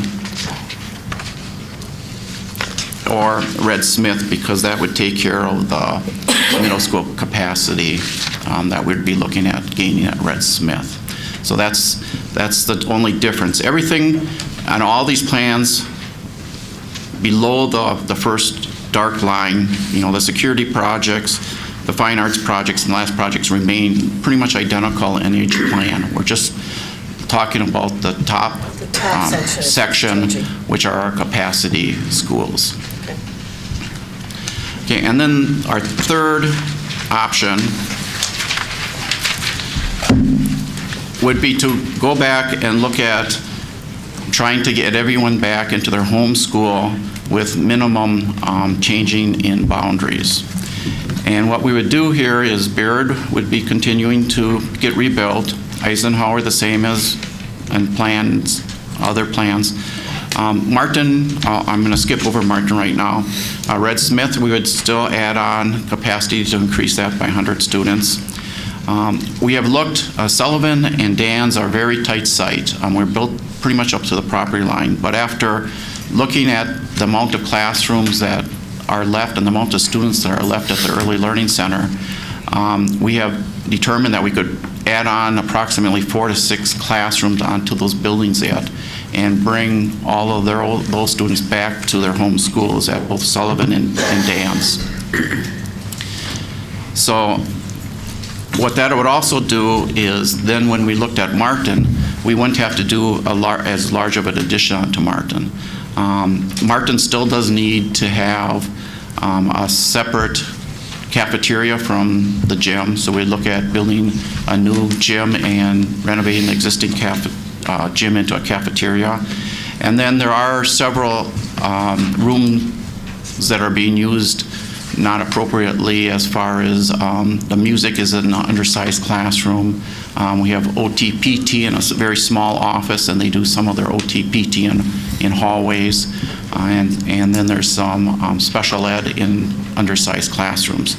So what we would look at doing is adding approximately 6 classrooms to take up and have some area to expand that, because we know that there's going to be continuing growth east of where Martin is. By doing this, we have 2 options. One would be to move everyone back into their home school and not do any boundary changes. The other option would be there is approximately 100 or so students that in Sullivan is a split attendance area, and there's part of Sullivan goes to Washington and East, and the rest goes to Edison and Preble. And if we would move the approximately 100 students that go to Edison and Preble to the Martin attendance area, those students would stay together all the way through from kindergarten through 12th grade, instead of splitting at the as they go from 5th to 6th grade. So that would be an option. What that also would do is reduce the capacity, reduce the number of students at Sullivan. We're showing that to bring everyone back to Sullivan, we would have about 700. It's been boards, it's not really policy, but recommendation that we stick to a 600. By moving 100 out to Martin, that would allow us to bring the student enrollment to Sullivan back down to 600. Mike, on 1 and 1A, Martin, the project description is to increase the capacity to 600, and then it says capacity change 231, right? But then on option 3, we're looking at, again, Martin, increase capacity to 475. Is that capacity change? Should that be less? that should be 100. I'm sorry, I didn't. So that should be 106 then instead of 231? Yes. Okay. 106? Is that 106. What do you subtract 125 from 231? Yeah, it's approximately 100, so. Okay. Andrew? So I, looking at option 3 here, it avoids the problem of splitting up Baird. It is the least expensive option, and it gets us out of virtually all of the rented space. So I really like option 3. We do need to do something about JDAL, and I think we need to do it now in this referendum. But am I correct that if we could decide that we're going to invest up to the $2.25 million in JDAL, but still have some time to decide how we would do that, correct?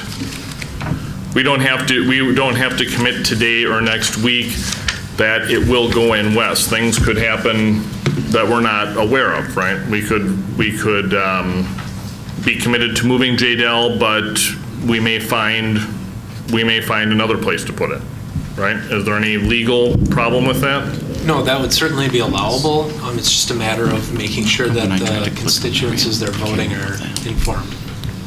So well, I think it's a commitment. It's a commitment to move it. I think there's just any number of things that could come up. Theoretically, probably not, but theoretically, a current landlord might change their mind and decide to sell it. Probably not, but many things could happen. And I think we need some. While I'm absolutely committed to investing in John Dewey, I think we could take some time to figure out this. There are people who go to John Dewey for project-based learning.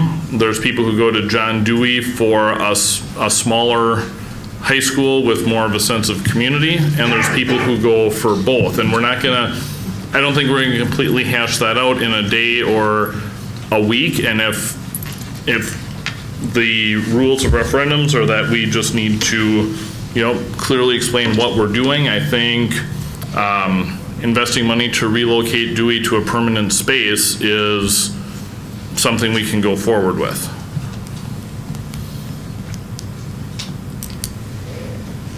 Chris? Talk to me a little bit more about that piece from Sullivan that you see going to Martin. My memory serves me right, part of that Sullivan area that you're talking about actually goes pretty close, pretty near Preble. Is that correct? And I guess my question is, will we be busing more youngsters now to Martin from that area? Is that area close enough to Martin that youngsters, some of them will even walk there? Just fill me in a little bit more. Yes. It shouldn't increase busing at all unless there's a hazard. There might be some that may need to cross Main Street. We'll have to look at. It is just about within a block or two of Preble. So those students do go to Preble. But what happens is that they're split off from approximately 80% of the other Sullivan students that would end up going to East.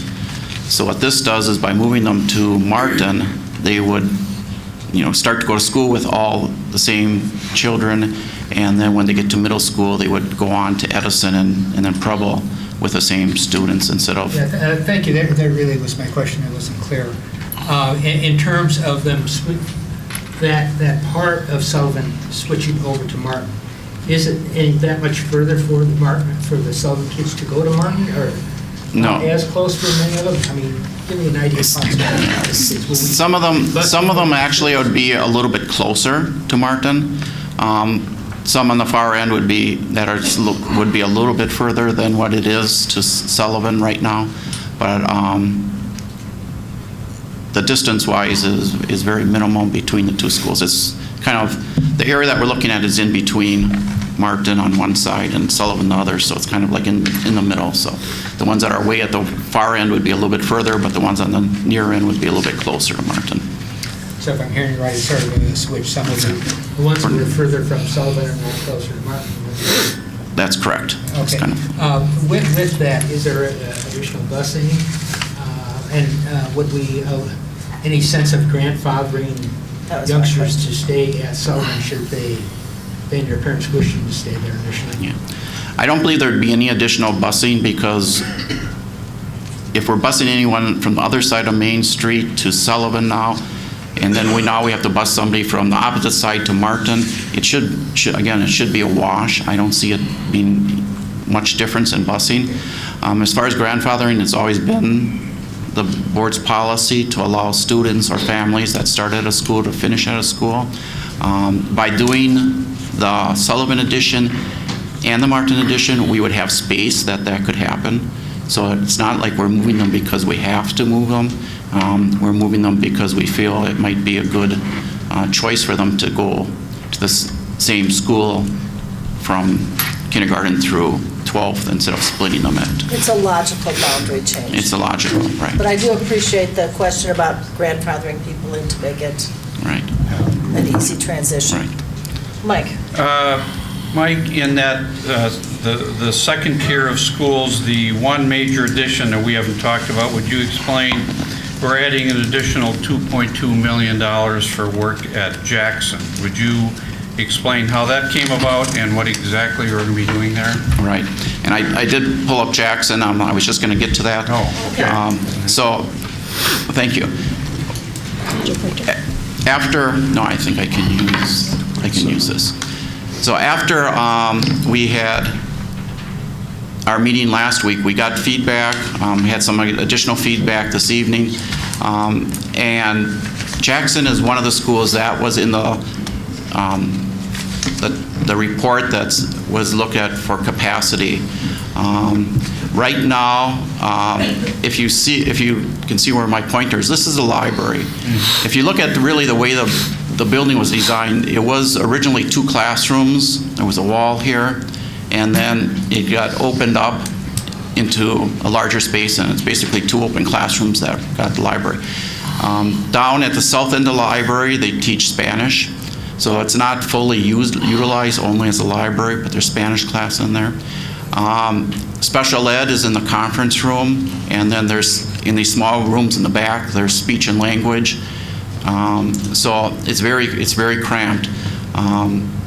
As you can see, they started off with first grade, so you had 2 first grades, and then when you added the third first grade for the bilingual, and then that has kept on rolling up. So this year they have 2 fifths, and then next year they'll be looking right here, the 2 fifths, and then next year they'll be looking at adding a 3rd, 5th grade. There is a resource room that got opened up because this year they used to have 4 kindergartens right in here, and they went down to 3. So there is room to put that 5th one in here. But what I would recommend is that we would look at to give them some space and to divide the library back up into classrooms, make one of them into a Spanish classroom, and then either divide this other classroom up for special ed and for speech and learning, speech and language, and a couple other classes that they need. And then we would look into this area. This area is very underutilized. The playground is on this side of the school. So if we could look at, in this area, building a new library, similar to what we did at Chapel last year, or in the last 2 years. And then their gym is very small too for the number of students that they have in there. So this would recommend doing very similar to what we're doing at Martin, and that we've been trying to do is to have a separate gym and separate commons. So we would remodel the gym into a cafeteria commons, and then add on a gym that was more appropriate, and then a new library. So that's what the only change that we're looking at under the next section, under option 3. What is that space being used for now? Is that even part of it? It's just asphalt. Its deliveries come back through here. Jen's here from Jackson. I mean, she can maybe answer a little bit more. Yeah, it's just really open space. It's not even utilized for parking. Okay. And we don't allow any of the children to even enter through that door in the back because there's not a lot of supervision back there. So it's pretty much empty space. Okay, thank you. Julie.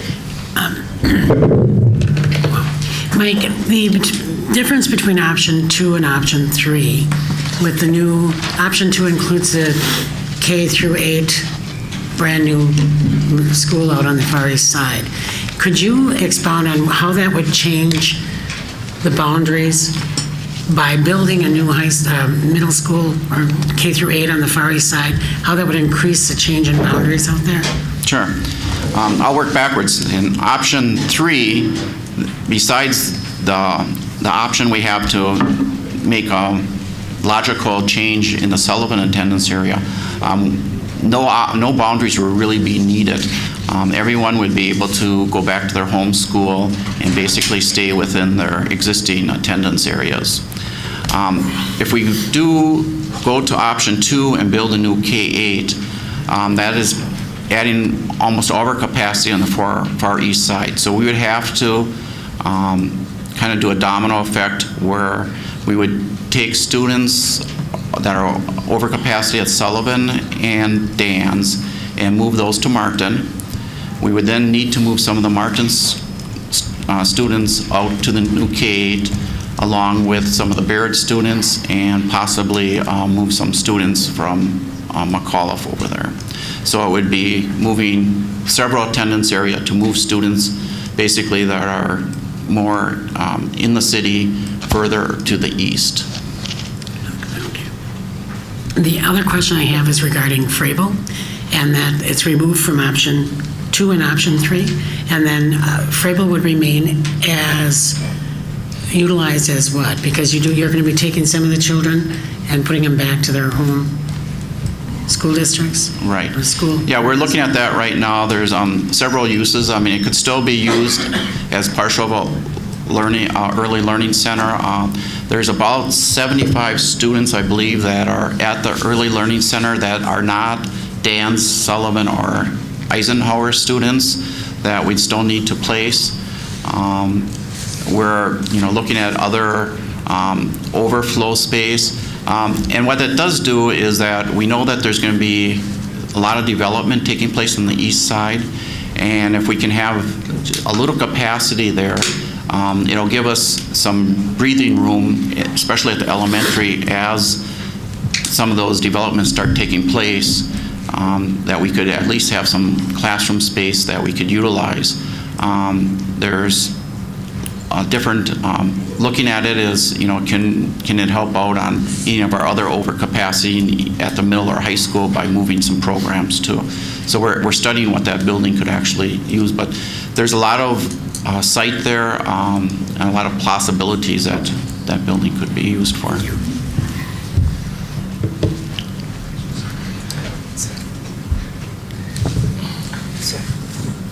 Chris. I'd just like to make a comment about Jackson. I often hear people say, well, we have all this space on the west side, and things ebb and flow. When I moved to the district several years ago... Chris, could you speak into the mic, please? You're being very soft-spoken. Thank you. I know, I was shocked too, but go ahead. In any event, I hear often about all the space on the west side, and things ebb and flow. When I moved to the district several years ago, Jackson in particular, I remember going there and visiting, and I can't give you the exact number, but I wouldn't guess it was about half of what's there right now. And what you have in areas like that people forget is until the houses turn over, and they will turn over, you're going to have a decrease in population. Then it rises back up. Because the people that have retired there, they raise their youngsters in those houses. When they sell them, it won't be to a retired couple, it'll be to a couple that has children or plans on having children. So as Jackson has grown, the other schools will also grow. I have no doubt about that too. So I can't say we have any, in my opinion, any long-range space on the west side.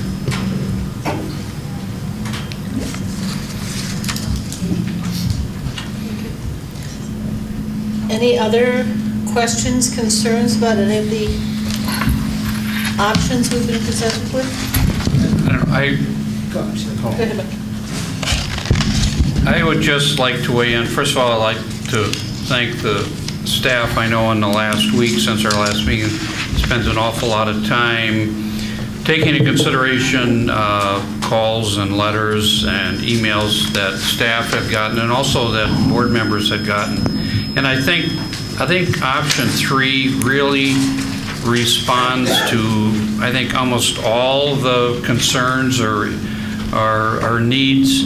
I like the fact that there's minimal boundary changes. I know parents don't like boundary changes. Sometimes we're forced into making them. But this, very minimally, other than the Sullivan to Martin group. I like the addition to Red Smith. I'm in favor of the additional work at Jackson. So I think this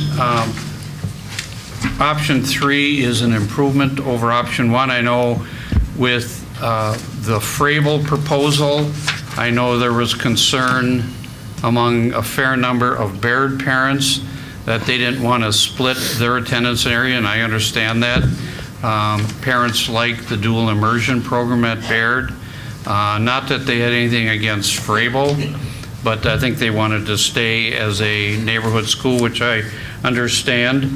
The only suggestion I would make is that option 3 is a couple of $1 million under option 1.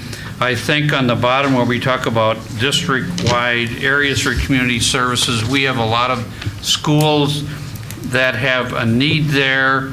And I guess I would suggest bringing that, adding perhaps $3 million to that.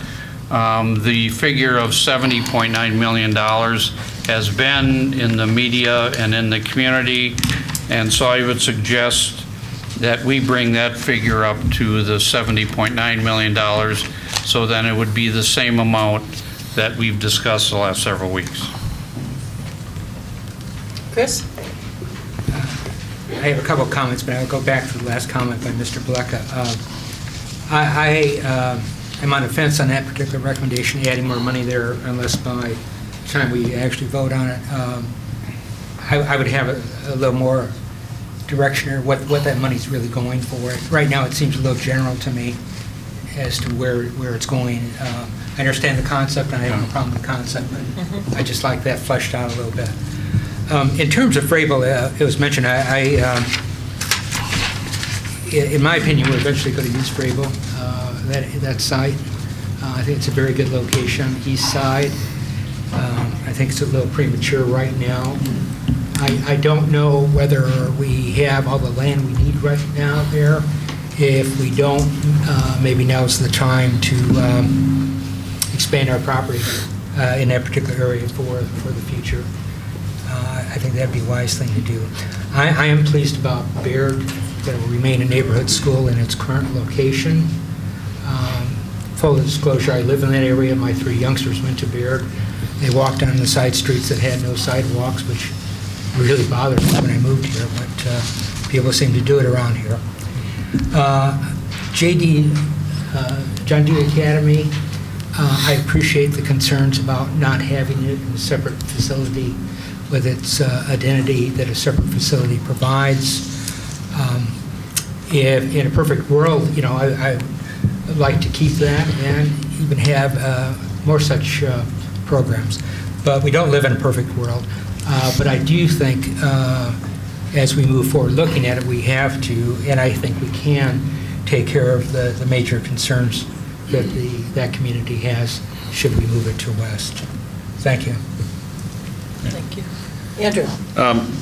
Just in the interest of safety here, and we have a full meeting on Monday devoted to this again, and I just had someone report to me that she literally was crawling out steps and up driveways, and I don't want to, at least if people in the public, even if we're not done, even if people in the public maybe need to know that, it's, at least from what I'm hearing, it's not just a little bad, it's extremely dangerous, is what I'm hearing. So, and I guess also too, I think there will be things that'll have to be fleshed out on Monday.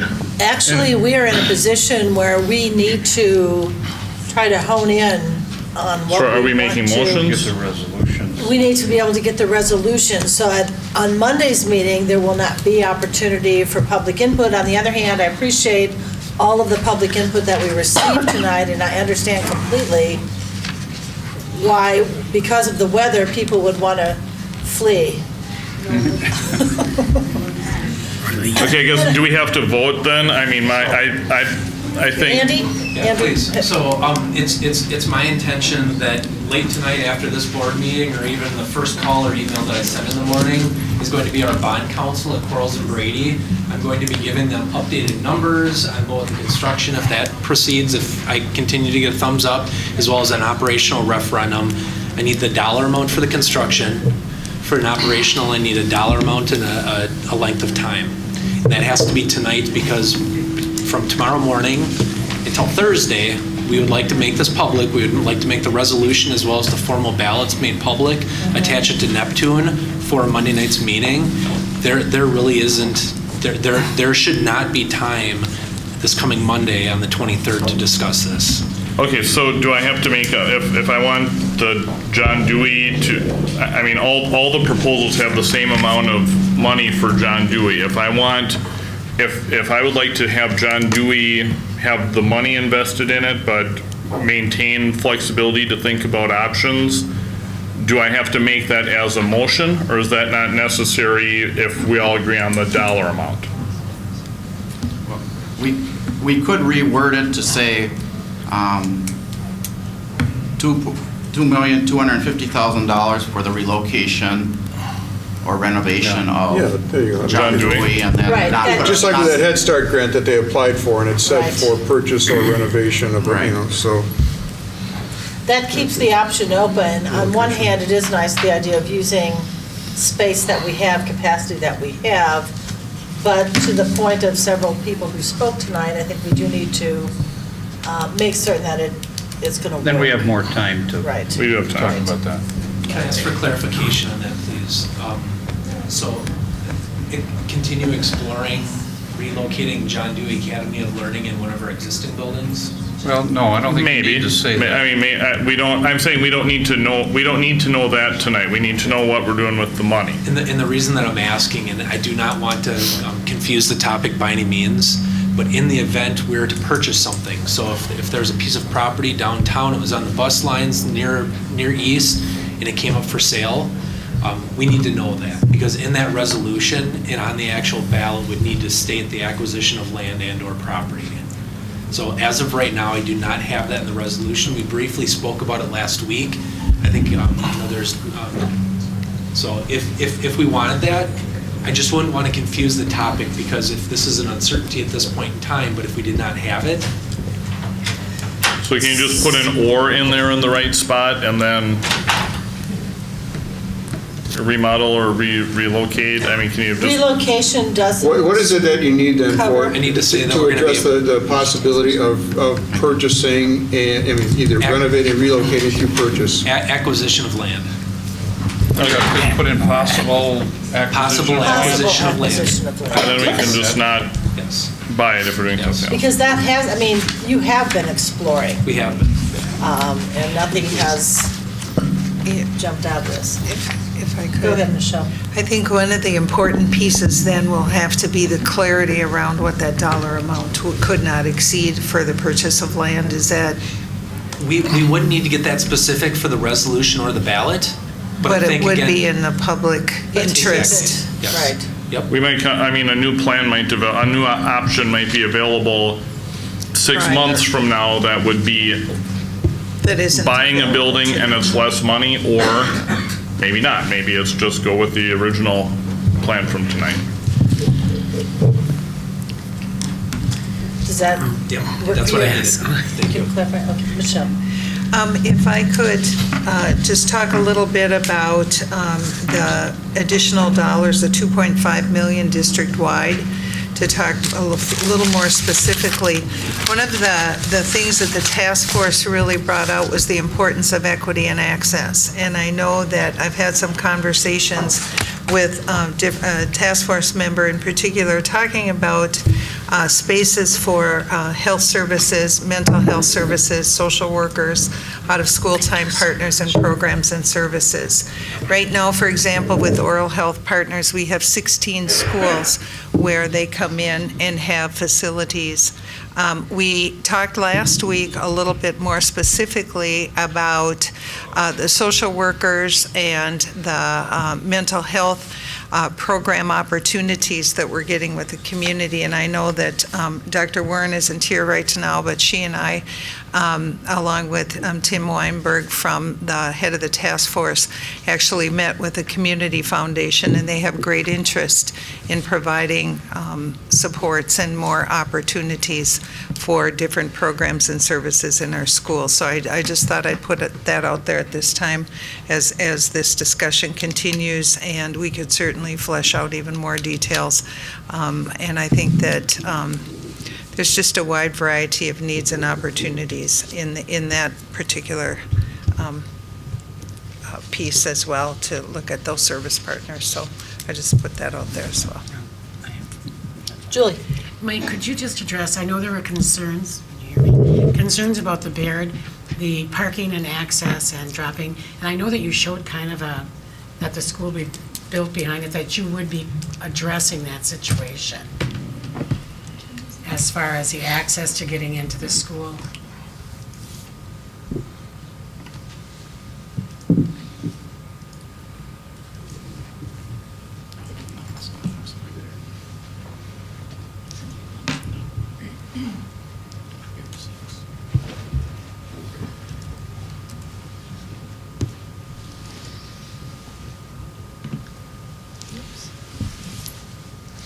right at,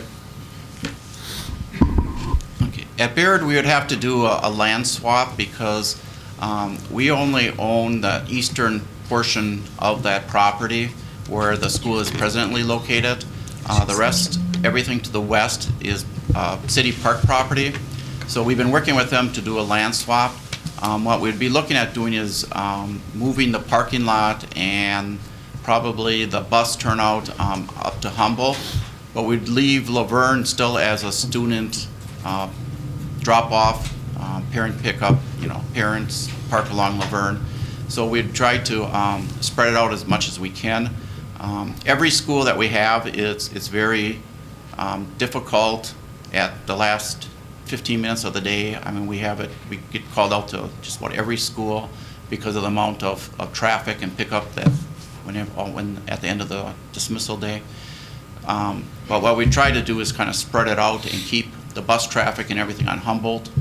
Right now it comes down into Laverne, and that's also the same location where you're picking up and dropping off by the parents.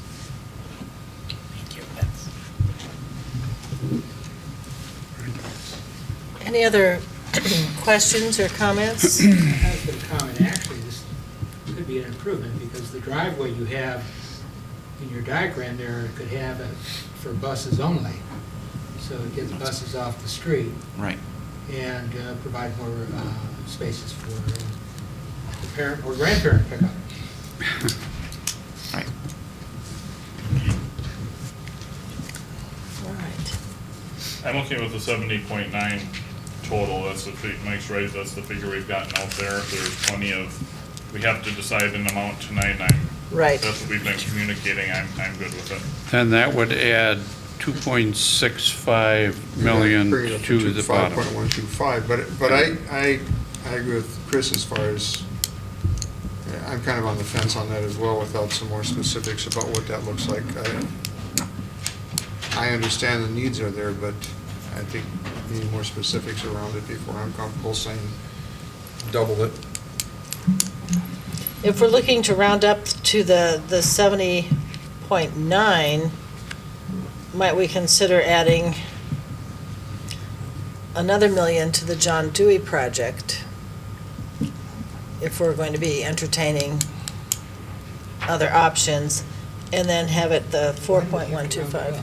What's that? Why do we have to round it up? I mean, are we looking to spend money here? I'm not quite following this. Well, I mean, we have probably another $150 million of unmet needs, and we're never going to borrow this low again. But I guess I'm not all that hung up on 68 versus 70.9, I suppose. Right. Or the other option is, I do think you could give us a more detailed outline of the community services and spaces to accommodate community services. But is that going to take more time, and if time is of the essence here in terms of moving forward? Yeah, we need to move down. Yeah. I mean, if we're going to go from the options that we have here, I'm looking just at the expansion. Option 3 is not the least expensive when you look at cost per seat, although that's probably not a real good way to look at things. But I don't see a need, because we've said 70.9, to go back to that and add to it. If we think that option 3 in terms of the expansion is what we want to go for, then leave the 68.25 where it is and go for it. Yeah, I'm okay with that. So option in the interest of 3 moving with forward, I would agree with that. Option 3 with it written in such a way that Dewey will have flexible possibilities for within the stated money. Is that Stated money. is that a motion? I don't. Are we? Well, We I'll need let to- everybody else weigh in. The motion I'm fine is- with that. Yeah. I'm also fine with the 68,250 and with the wording on the JDOL. JDOL? Yeah. Okay, Chris? Well, I find it 6825, all of a sudden, another million for John Dewey, I have to question. Okay. It doesn't seem thought out. and I don't, not knocking. No, Please I'm just. understand that. I'd be hard pressed again to add to the district-wide list. I saw a little more substance in where it would be, that it's been truly thought out that was the need. I understand the general need, but say which buildings and areas. So with that, if we have to move tonight, that means 68. So you want a formal motion tonight? I don't think it's formal. Just The motion will come advisory? on Okay. next Monday. Okay. We're looking for consensus, I guess. So then the consensus would be that the $68,250,000. Option three Option is three. presented with the slight modification in the Dewey wording. Yep. Okay, Yeah, I'm good with that. all right. All right.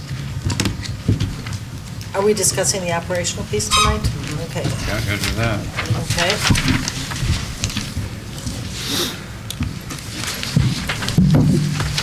Thank you.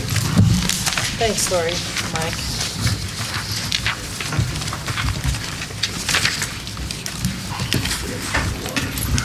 And we'll again recommend if people are feeling the need to leave, please do get home safely. Thank you for all the school administrators and staff who Thank you for came coming. tonight. Thank you for being here. And get home safely. Nothing's bad weather always happens on Monday. Oh, I don't know. I don't know. They're working on it. Okay. Yep. We got cots here, Michelle. We have cots here.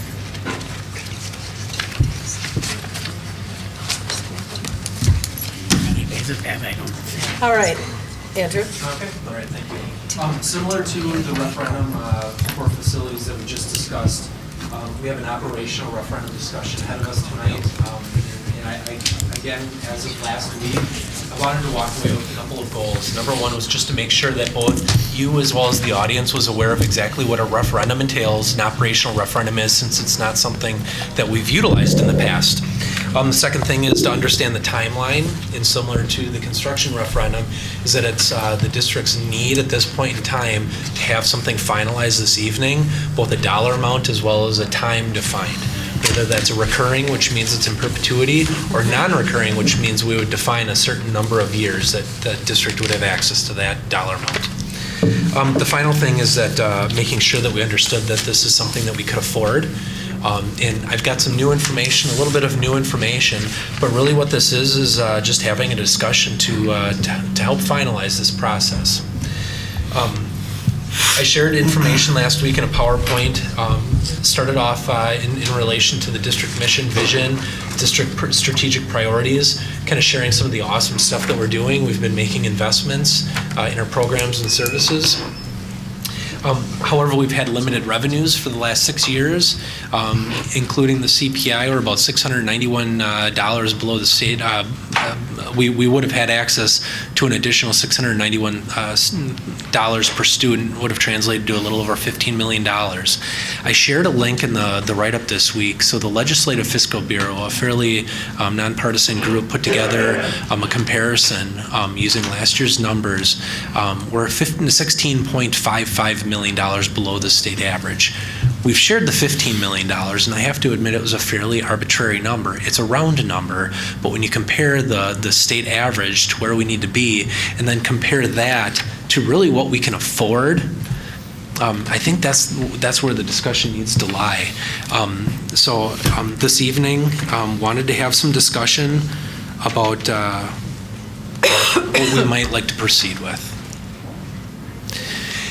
We have taken a look at what a 3-year, and if you recall from when Mike Clark was here from from R.W. Baird, our financial advisors, he brought what a debt repayment looks like if we take that out fairly aggressively for 5 years and then start to step that out a little bit for a future potential referendum.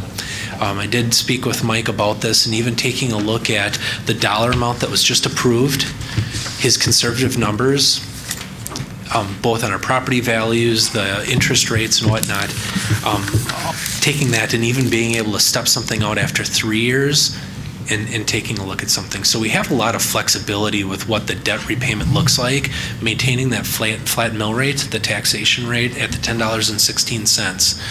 What I get concerned about is if we do talk about too much, either with the construction, which we did not, I'm comfortable with that number, or too much on an operational side, we're going to start having those two numbers fight back and forth a little bit, and there has to be one loser unless they both come out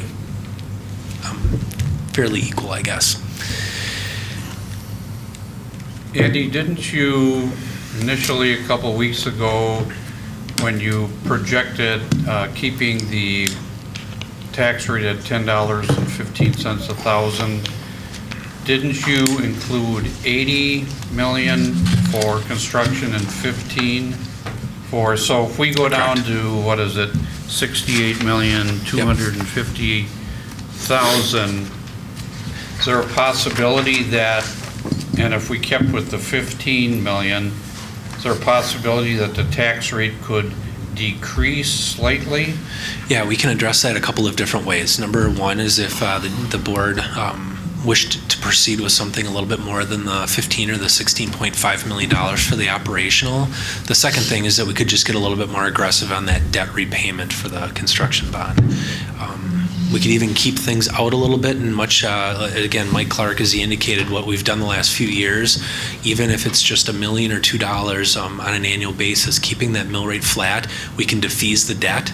So even if some of that debt is out 10, 15 years, and we had room within the mill rate, we can always defease it to start paying it off early. So there's flexibility from multiple lenses. So if you're saying we can do 16.5 and at least keep the mill rate flat and possibly even be a little bit lower because we're doing less on the construction, is that?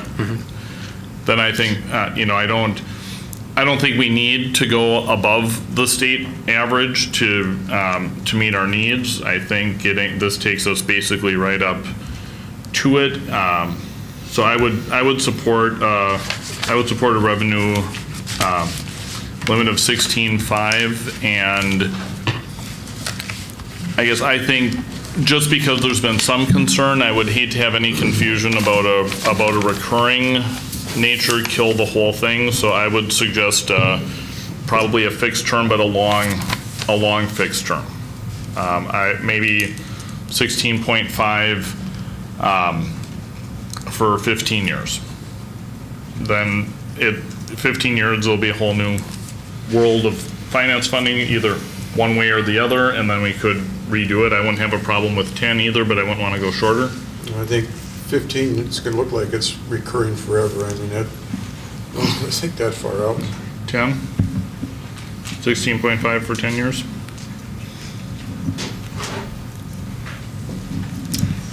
What do you think? I think, I think at one time I thought we should go recurring, but I think the more I thought of it, is that going to confuse people? Say, well, what do you mean forever? I think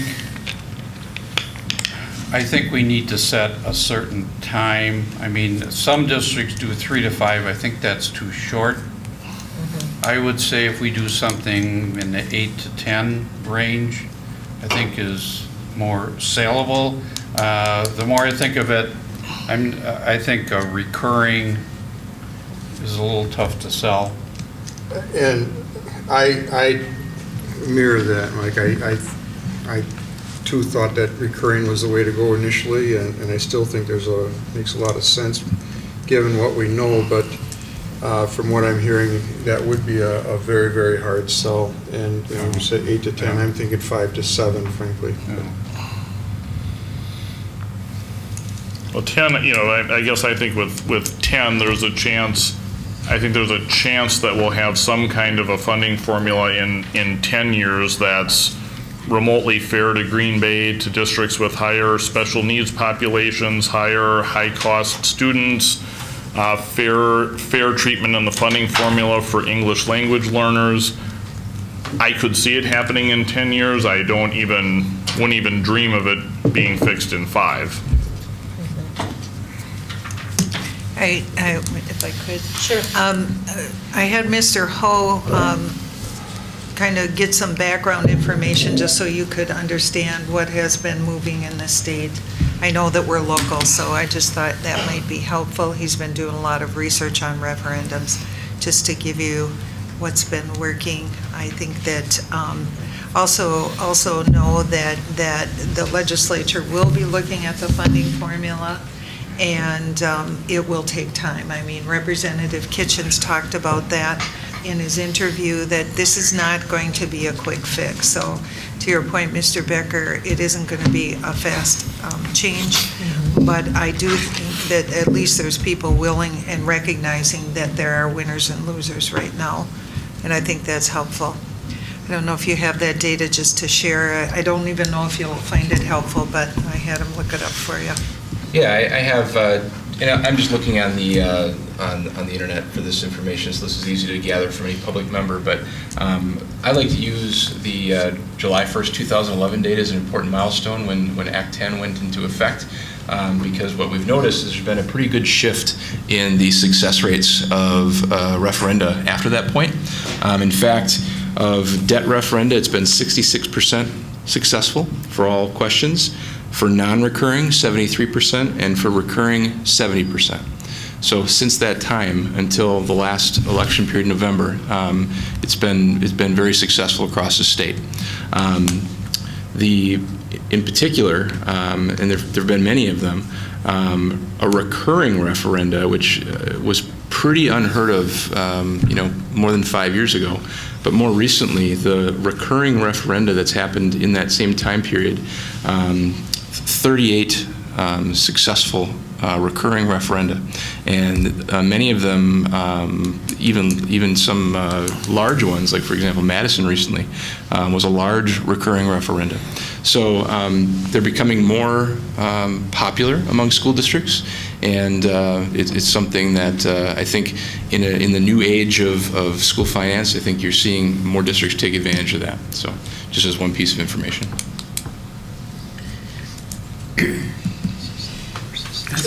I think that what Andrew has said about the 10-year span instead of a recurring, I think that there's so much information out there now, and I think that it's being given to the public more and more of what this size school district versus a smaller size is in need of. And I guess I would stand with a 10-year, given the fact that we're going to need that much time to change things, in lieu of a recurring that may or may not pass. I would go with a 10-year time frame. That's just what I'm thinking. Did I just hear you correctly? You said quite a bit there. Recurring and non-recurring were pretty close in terms of percentage of passing. Yes, since July of 2011, 70% of recurring and 73% of non-recurring have passed. That's negligible. I lean towards recurring, but I would go, I guess, no less than 10. I agree with what's been said. And even then we start taking a chance that legislature will come up with something that is amenable to our needs.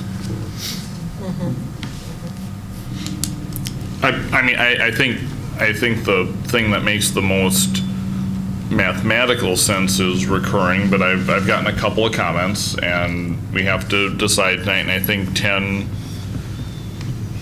I guess if other board members preferred recurring, I'm not attached to 10, I just don't want to go less than 10. Those pass rates are very close, but I guess. At 10 years, every time you go out for referendum, it's a lot of cost. And I think that that's something that people don't recognize either, because in order to inform the public, there's resource and time and money that is spent to do that. And I think that the piece around this, and to Julie's point, is that there is a lot of discussion in our community recognizing that most of the school districts in Brown County have been below the state average in terms of the state funding. And that's been an ongoing discussion. So I think there's a shared understanding of that in our county. I think the other piece, though, as we look forward, is recognizing that the legislature will need some time to address it. and to recognize that even though there may be additional funding streams coming, what we've seen, at least in the last many years, is under the term of categorical aid, it's distributed evenly to every single student across the state. So there's never an opportunity to catch up. We can't catch up. The gap just continues because everyone gets the same. And so this would afford the legislature some significant time to make some adjustments, not only to the formula itself, but then to start implementing some changes that will take some time. Tom, I understand that Madison's is phased in over 4 years, is it? 4 years? They did, was it 5 million for the first year, 5 million additional the second year, an additional 8 million, and then another 8 million. So 5 plus 5 plus 8 plus 8, so totaling Okay, so 26. 26 million? Totaling 26. So then, after it's $26 million after a year, okay. A year. Per year. And so at year 5, they get the full, well, year 4 and beyond, they get 26 million is what it passed. Forever. Every year.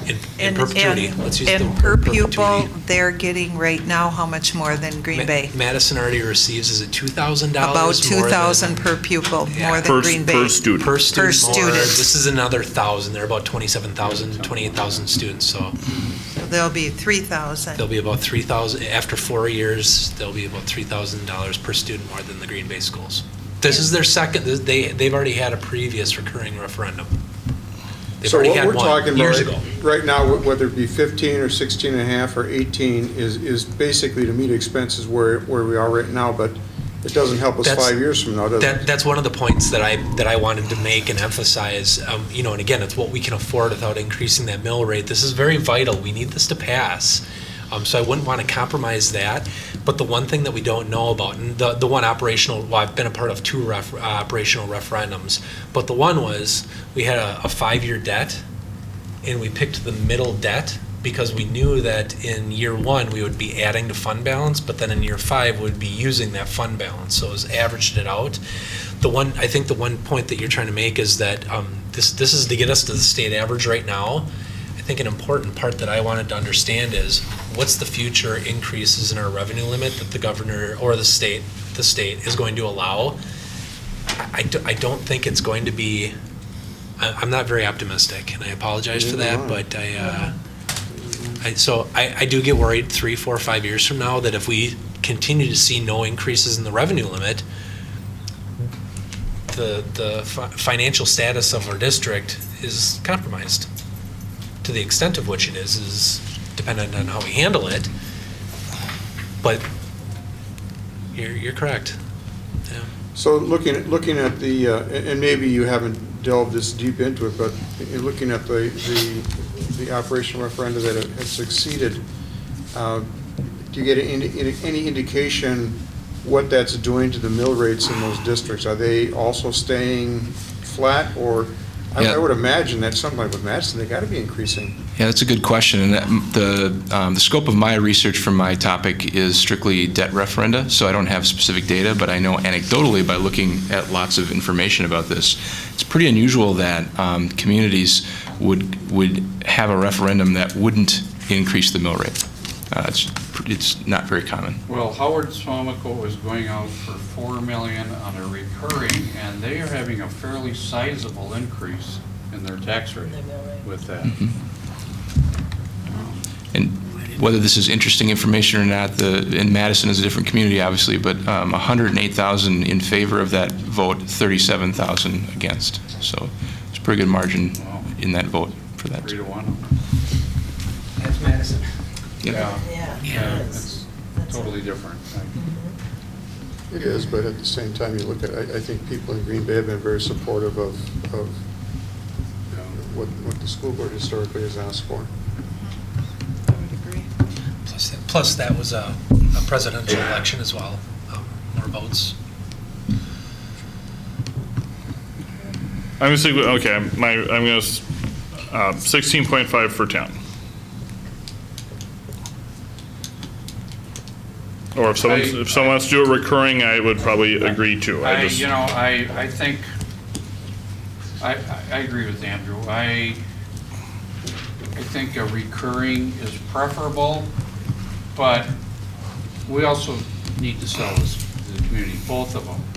And I think it's tougher because we have two referendums.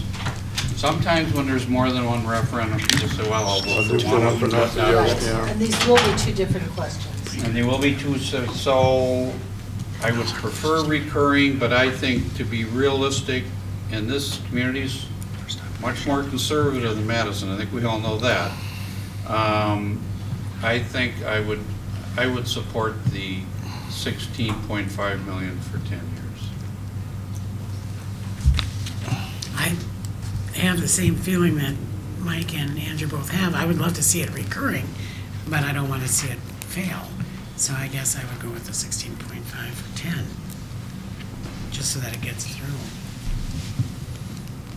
I agree. Chris? Well, again, my preference would be recurring, but I have to listen to the logic of my colleagues here with the 10.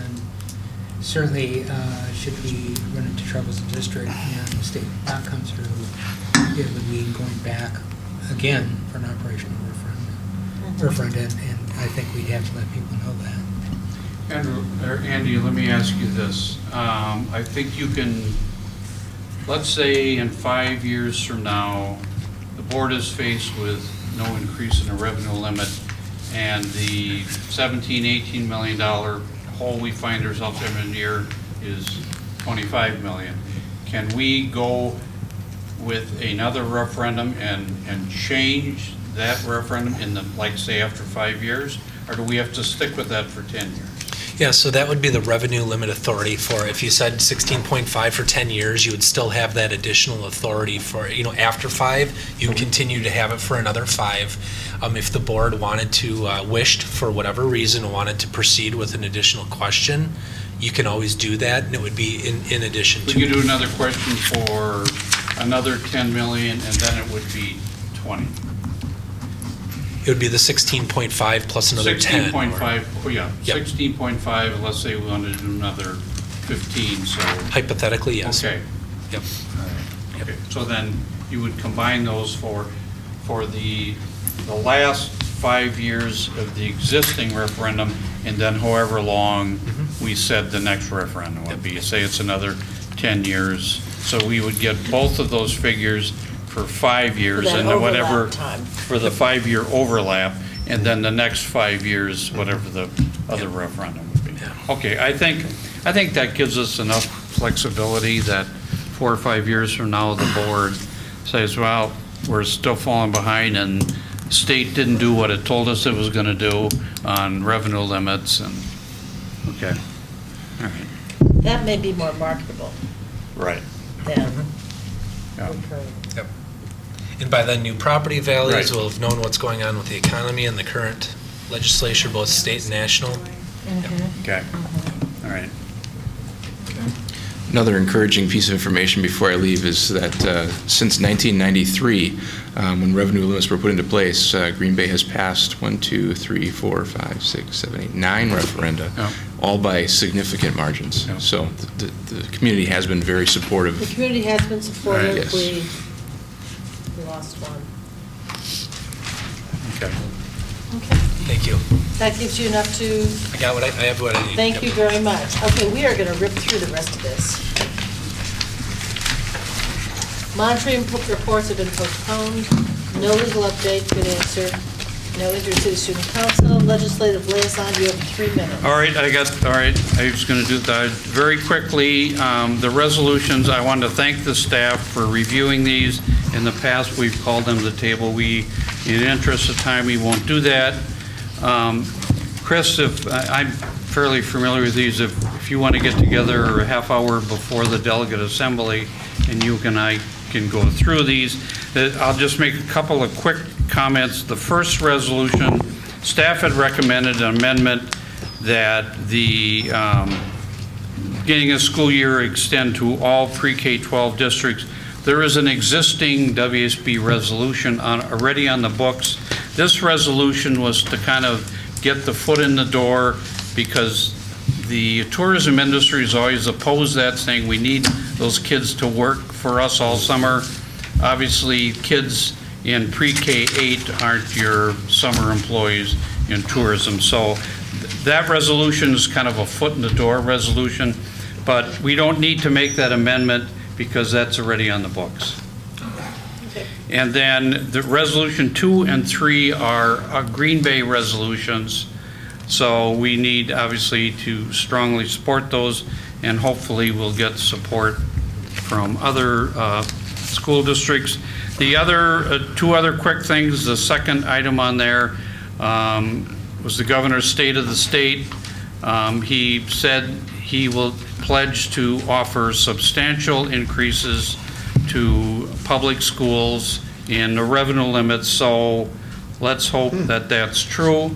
Now he's on the record in his state of the state. The budget comes out He in the actually middle said public schools. Public schools, yes, in his state of the state. Oh. Okay. So we'll see in what form that takes. Now at least he's on the record. And the one piece of legislation that I want to bring up, and this is just my feeling, not the board's opinion. Representative, I'm drawing a blank on his name now. Jeremy. No, not these fellows. What's that? Clayfish? Yes, thank you. Representative Clayfish is proposed, and this would be mandatory for all school districts in the state, that they would do random drug testing of their students who participate in co-curriculars or park in the parking lots. Now, I would never be in favor of this. I don't want to treat our students as potential criminals. I don't think our students check their constitutional rights at the door when they walk in. I realize one of our neighboring school districts does this, but I think it's a horrible idea. I think it sends the wrong message. And my suggestion would be perhaps that the legislature try this out on themselves first before they ask every school district in the state to do this. So Good. that's the end of my report. Thank you. Nice report. I thought the governor already said he wouldn't sign it anyway. So. No, but who knows? The governor said he wasn't interested, but in the past, at 2 o'clock in the morning, when joint finance meets, all of a sudden things show up in the budget, and then nobody says, well, we don't know where it came from. All right, system reports, teaching and learning, facilitated by Ed Dorff. We have 4 items for action. First, I make a motion that the space availability for open enrollment as presented be approved. Second. Any discussion? Hearing none. Sandy? Blackout? Aye. Whitener? Aye. Becker? Aye. Maloney? Aye. Jans? Aye. Dorf? Aye. Move that the 2017-18 school calendar as presented be approved. Second. Discussion? Hearing none. Sandy? Becker? Aye. Jans? Aye. Maloney? Aye. Dorf? Aye. Whitener? Aye. Blackout? Aye. Pass 6-0. Move that the staff administration of epinephrine rule 453.4 rule sub 2 as presented be approved. Second. Discussion? Sandy? Becker? Aye. Blackout? Aye. Jans? Aye. Maloney? Aye. Whitener? Aye. Dorf? Aye. Pass 6-0. Finally, use of automated external, move that use of automated external defibrillators policy 453.8 and automated external defibrillator procedures rule 453.8R be approved. Second. Got just one quick thing. Go ahead. There's nothing in there that, although it's preferred that you find someone who had the official training, there's nothing that prohibits or even suggests that you wait if you can't find the person, right? You're absolutely correct. Okay. Any other? Sandy? Whitener? Aye. Maloney? Aye. Dorf? Aye. Jans? Aye. Blackout? Aye. Becker? Aye. Pass 6-0. Thank you, Ed. Organizational support facilitated by Andrew Becker. I move the administrator's contracts for the 17-18 and 18-19 school years as presented be approved. Second. Discussion? Hearing none. Sandy? Blackout? Aye. Dorf? Aye. Becker? Aye. Maloney? Aye. Jans? Aye. Whitener? Aye. Pass 6-0. I move that the manager's technical professionals and executive assistants contracts for the 17-18 school year as presented be approved. Second. Discussion? Hearing none. Sandy? Jantz? Aye. Maloney? Aye. Blackout? Aye. Dorf? Aye. Wagner? Aye. Becker? Aye. Pass 6-0. Move that the extension of the contract for the 2017-18 and 18-19 school years for the superintendent of schools and learning as presented be approved. Second. Discussion? Hearing none. Sandy? Becker? Aye. Blackout? Aye. Wagner? Aye. Dorf? Aye. Maloney? Aye. Jantz? Aye. Pass 6-0. I move that the transfer of Yusuf Kasim as presented be approved. Second. Discussion? Hearing none. Sandy? Maloney? Aye. Dorf? Aye. Jantz? Aye. Becker? Aye. Blackout? Aye. Wagner? Aye. Pass 6-0. I move the consent agenda items as presented. Second. Discussion? Hearing none. Sandy? Becker?